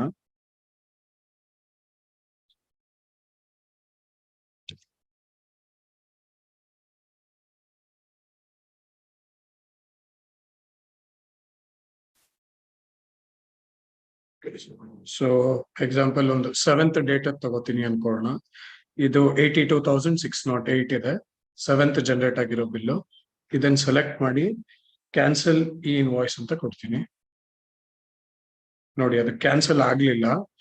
ಏನಕ್ಕೆ ಅಂತ ಸೆಲ್ ಮೇಲೆ ನೀವು ಆ ಎಂಟ್ರಿ ಮೇಲೆ ನೋಡಿದ್ರೆ ಸ್ಟೇಟಸ್ ಅಲ್ಲಿ ನೋಡ್ಬೋದು, cannot cancel IRN generated more than 24 hours. Venu sir ಆಗ್ಲೇ ಎಕ್ಸ್ಪ್ಲೈನ್ ಮಾಡ್ದಂಗೆ ಈ ಇನ್ವಾಯ್ಸ್ ಜನರೇಟ್ ಆಗಿ 24 hours ಅಲ್ಲೇ ಕ್ಯಾನ್ಸಲ್ ಆಗ್ಬೇಕು, ಇಲ್ಲ ಅಂದ್ರೆ ಯಾವ್ದೇ ಕಾರಣಕ್ಕೂ ಕ್ಯಾನ್ಸಲ್ ಮಾಡಕ್ ಆಗಲ್ಲ ಅದನ್ನ. ಸೊ ಕ್ಯಾನ್ಸಲೇಷನ್ ಮತ್ತೆ ಕ್ರಿಯೇಷನ್ ಎಲ್ಲದನ್ನು ಇದ್ರಲ್ಲಿ ನೋಡೋದು. ಇನ್ನೊಂದು ಆಪ್ಷನ್ ಬಂದು ನಿಮ್ಗೆ ಇದನ್ನ ನೀವು ಈ ಇನ್ವಾಯ್ಸ್ ಏನ್ ಜನರೇಟ್ ಆಗಿದೆ ಇದನ್ನ ನೀವು ಆನ್ಲೈನ್ ಅಲ್ಲಿ ಬೇರೆ ನೀವು PDF ತರ ಚೆಕ್ ಮಾಡಬೇಕು ಅಂದ್ರೆ ಆ ಇನ್ವಾಯ್ಸ್ ನ ಸೆಲೆಕ್ಟ್ ಮಾಡಿ ರೈಟ್ ಸೈಡ್ ಅಲ್ಲಿ ವ್ಯೂ ಆನ್ಲೈನ್ ಅನ್ನೋ ಆಪ್ಷನ್ ಬರುತ್ತೆ. ವ್ಯೂ ಆನ್ಲೈನ್ ಆಟೋಮೆಟಿಕ್ ನೀವು ಯಾವ್ದು ಡಿಫಾಲ್ಟ್ ಗೂಗಲ್ ಕ್ರೋಮ್ ಅದರಲ್ಲಿ ನಿಮ್ಗೆ PDF ಅಲ್ಲಿ ಬರುತ್ತೆ. IRN number, acknowledgement number and date, e-way bill number, e-way bill date, valid till ಏನಿದೆ, vehicle number, QR code, complete bill ನಿಮ್ಗೆ ಇಲ್ಲಿ ಸಿಗುತ್ತೆ. ಸೊ ಹೀಗೆ ನೀವು ಟ್ಯಾಲಿ ಮುಖಾಂತರ ಈ ಇನ್ವಾಯ್ಸ್ ಮತ್ತೆ ಇ-ವೇ ಬಿಲ್ ನ ಜನರೇಟ್ ಮಾಡಿ ಕ್ಯಾನ್ಸಲ್ ಮಾಡಿ.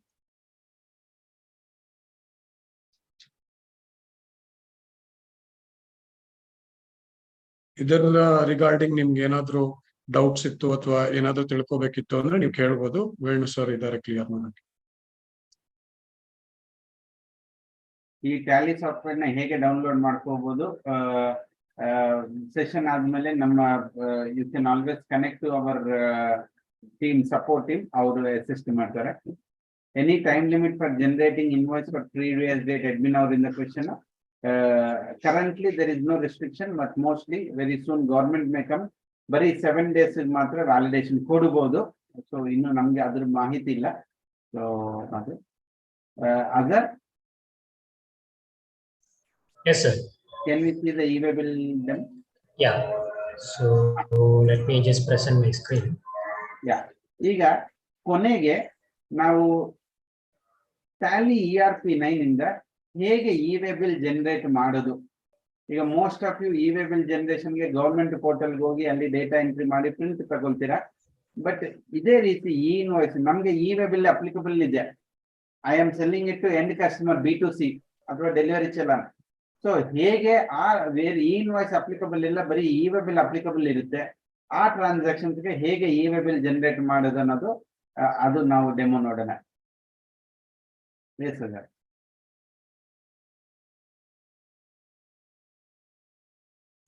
Yeah. So for that, you can go to the GSTZ module again. So if you want to generate e-invoice, you have to select the B2B invoice option first. So if you want to generate standalone e-way bill without e-invoice, so that you can choose the e-way bill option from here. Here you can go to that e-way bill generate register. So as you can see, this many register I have already. So if you want to generate any e-way bill for any B2C customers or any tax or normal customers also, that also possible from this software.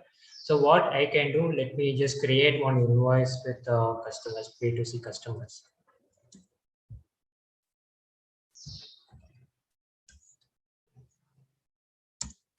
So here I'm choosing the Kannada only. Instead of registered person, I am just selecting one B2B customers, B2C customers.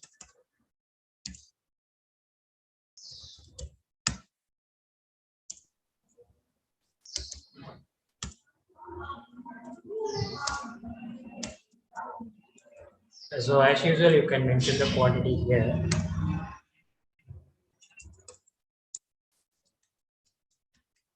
So if you want to generate a e-way bill, as usual, you have to mention the vehicle number here. So let me just give some vehicle number.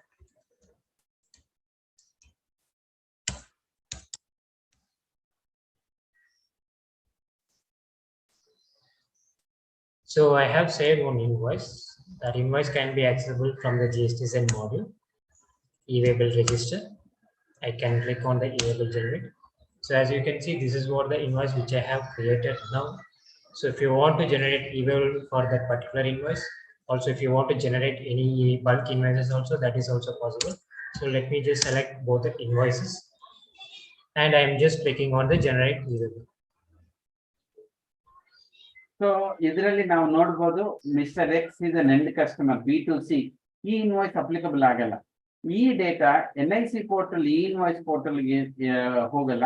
ಇದು directly E-way bill ಪೋರ್ಟಲ್ಗೆ ಹೋಗಿ E-way bill portal ಇಂದ generate ಮಾಡ್ಕೊಂಡು E-way bill generate ಆಗುತ್ತೆ.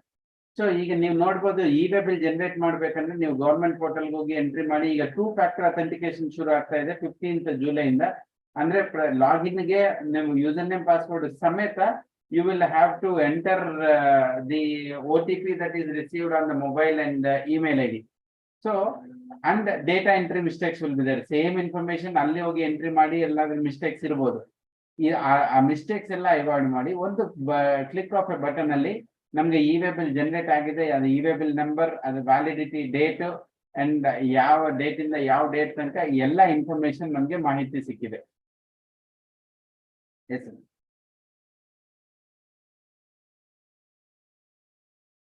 So now the e-waybill has been generated for that voucher.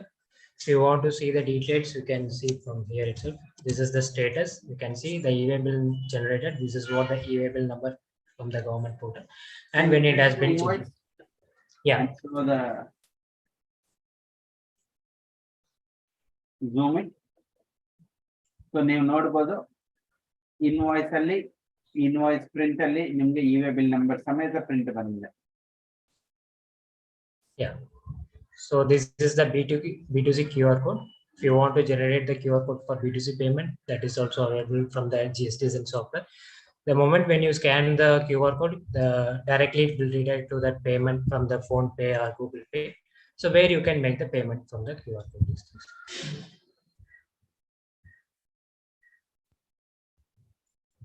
Also, if you want to cancel, that is also available. You can cancel the invoice. Let me show you how we can update the part B. So I have selected this invoice. So you can see this invoice has e-waybill details.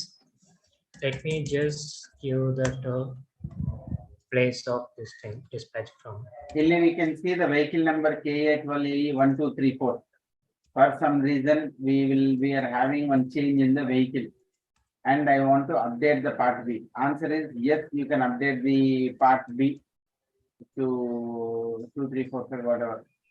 Yeah, 5. So I have saved the details. Now you can select the whichever invoice which you want to update the part B. I have selected only one invoice. Then you can click on the update part B details.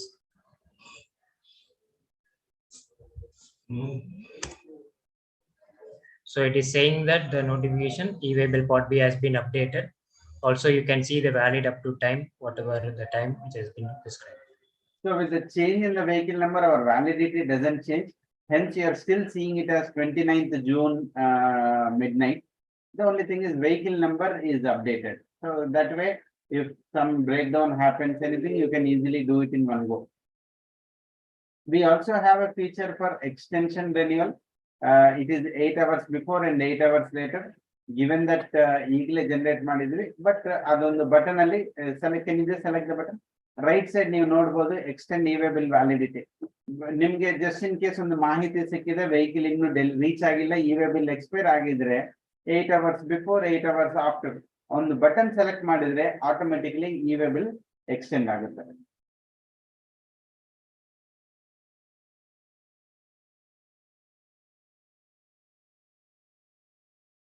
Presently are applicable agala because it is only for 8 hours before and 8 hours after.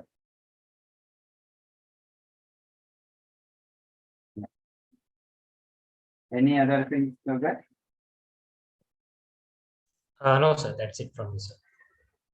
Very good. Yeah. So, friends, I think now you have got a fair idea of e-waybill applicability.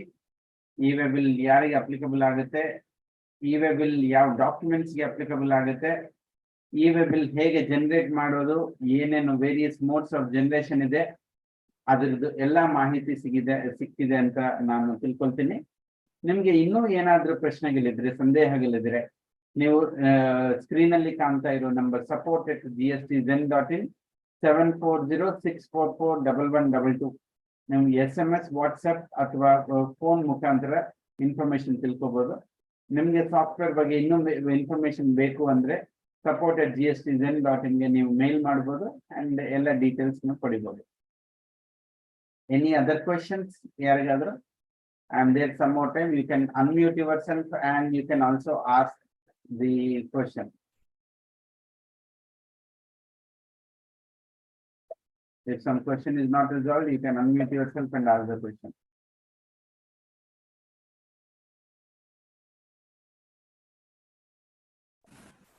DV Raghavendra ಅವರು ಕೇಳ್ತಾ ಇದ್ದಾರೆ, how to use in Tally frame. Raghavendra ಅವರೇ same ಮೊದಲು ನಾನು ಹೇಳಿದ್ದೀನಿ, ಹೇಗೆ Tally ERP9 ಅಲ್ಲಿ ಒಂದು ಬಟನ್ ಸಿಗುತ್ತೋ ಸೇಮ್ ಟ್ಯಾಲಿ ಪ್ರೈಮ್ ಅಲ್ಲಿ ಅದು ಒಂದು ಬಟನ್ ಇರುತ್ತೆ. ಸೊ ಸುಲಭವಾಗಿ ಈ ಇನ್ವಾಯ್ಸ್ ಜನರೇಟ್ ಮಾಡಬಹುದು.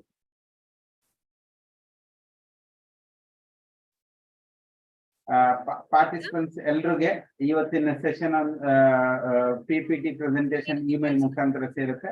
ಈ ಸೆಷನ್ ರೆಕಾರ್ಡ್ ಆಗಿದೆ, ನೀವು ರೆಕಾರ್ಡೆಡ್ ಸೆಷನ್ ವ್ಯೂ ಮಾಡಬಹುದು. Venugopal sir, yes madam. ಒಂದು ಡೌಟ್, ಈಗ ನಾವು ಒಂದು 3-4 ಡೇಸ್ ಬಿಲ್ ಅನ್ನ ಹಾಕಿ ಟ್ಯಾಲಿಯಲ್ಲಿ ಇಟ್ಕೊಂಡು ಸೊ 5th ಡೇಗೆ ನಾವು ಅಪ್ಲೋಡ್ ಮಾಡಬಹುದಾ QR ಕೋಡ್ ಗೆ? ಮಾಡಬಹುದು. ನಾವು GSTR 1 ನಲ್ಲಿನೂ ಅದು ಯಾವ ಡೇಟ್ ಇನ್ವಾಯ್ಸ್ ಡೇಟ್ ಏನಿದೆಯೋ ಆ ಡೇಟ್ ಅಲ್ಲೇ ರಿಫ್ಲೆಕ್ಟ್ ಆಗುತ್ತೆ. ಎಕ್ಸಾಂಪಲ್ 22ನೇ ತಾರೀಕು ನೀವು ಟ್ಯಾಲಿನಲ್ಲಿ ಎಂಟ್ರಿ ಮಾಡಿ 28ನೇ ತಾರೀಕು ನೀವು ಇನ್ವಾಯ್ಸ್ ಜನರೇಟ್ ಮಾಡಿದ್ರೆ GSTR 1 ನಲ್ಲಿನೂ 22ನೇ ತಾರೀಕೆ ಇರುತ್ತೆ, ಯಾಕಂದ್ರೆ ಡಾಕ್ಯುಮೆಂಟ್ ಡೇಟ್ 22 ಇರೋದ್ರಿಂದ. ಬಟ್ ಪ್ರಿಂಟ್ ಆಗೋ ಎಕ್ನಾಲೇಜ್ಮೆಂಟ್ ಅಲ್ಲಿ ಅದು 28ನೇ ತಾರೀಕು ಜನರೇಟ್ ಆಗಿದೆ, ಅದನ್ನು ಪ್ರಿಂಟ್ ಆಗುತ್ತೆ. ಸೊ ಎಲ್ರಿಗೂ ಗೊತ್ತಾಗುತ್ತೆ ಇದು 22ನೇ ತಾರೀಕು 28. ಯಾವ ರೀಸನ್ ಗೆ ಜನರೇಟ್ ಮಾಡಿದ್ವಿ ಲೇಟ್ ಆಗಿದ್ದು, ಸೊ ನಮ್ ಇಂಟರ್ನಲ್ ಇರುತ್ತೆ, ಬಟ್ ಜನರೇಟ್ ಮಾಡಬಹುದು. ಓಕೆ ಸರ್, ನಾವು ಆಮೇಲೆ ಜಾಬ್ ವರ್ಕರು ನಾವು ಈಗ DC ನ ಡೇ ವೈಸ್ ಹಾಕ್ತಾ ಇರ್ತೀವಿ, ಬಿಲ್ ಬಂದು ಈ ಮಂತ್ ಎಂಡ್ ಅಲ್ಲಿ ಇಲ್ಲ 15 ಡೇಸ್ ಒಂದ್ಸರಿ ಮಾಡ್ತೀವಿ. ಗೂಡ್ಸ್ ಡಿಸ್ಪ್ಯಾಚ್ ಮಾಡುವಾಗ ನಾವು ಇ-ವೇ ಬಿಲ್ ಜನರೇಟ್ ಮಾಡಿರ್ತೀವಿ. ಹೌದು. ಈಗ ಮತ್ತೆ ನಮ್ಗೆ ಈ ಇನ್ವಾಯ್ಸ್ ಹಾಕುವಾಗ ಇ-ವೇ ಬಿಲ್ ಏನ್ ಮ್ಯಾಂಡೇಟರಿ ಇರಲ್ಲ ಅಲ್ವಾ? ಇ-ವೇ ಬಿಲ್ ಮ್ಯಾಂಡೇಟರಿ ಇರಲ್ಲ, ಯಾಕಂದ್ರೆ ಈ ಇನ್ವಾಯ್ಸ್ ನಾನು ಸರ್ವಿಸ್ ಗೆ ಮಾಡ್ತಾ ಇದ್ದೀನಿ. ಇ-ವೇ ಬಿಲ್ ನಾನು ಗೂಡ್ಸ್ DC ಮೇಲೆ ಮೂವ್ ಮಾಡ್ತೀನಿ.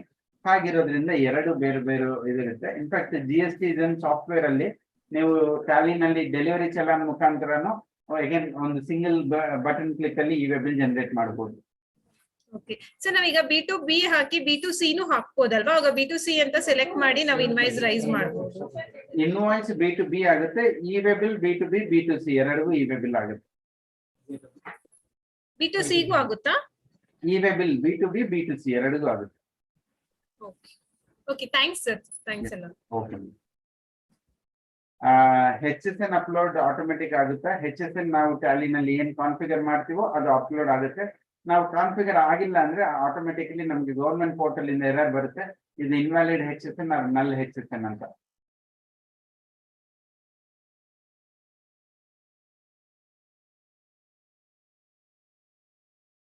Okay. In case if there are no other questions, I think we can conclude the session further today. I thank Utkarsh, Vasist and Azhar for taking a beautiful demo and educating all the members. Thank you everyone for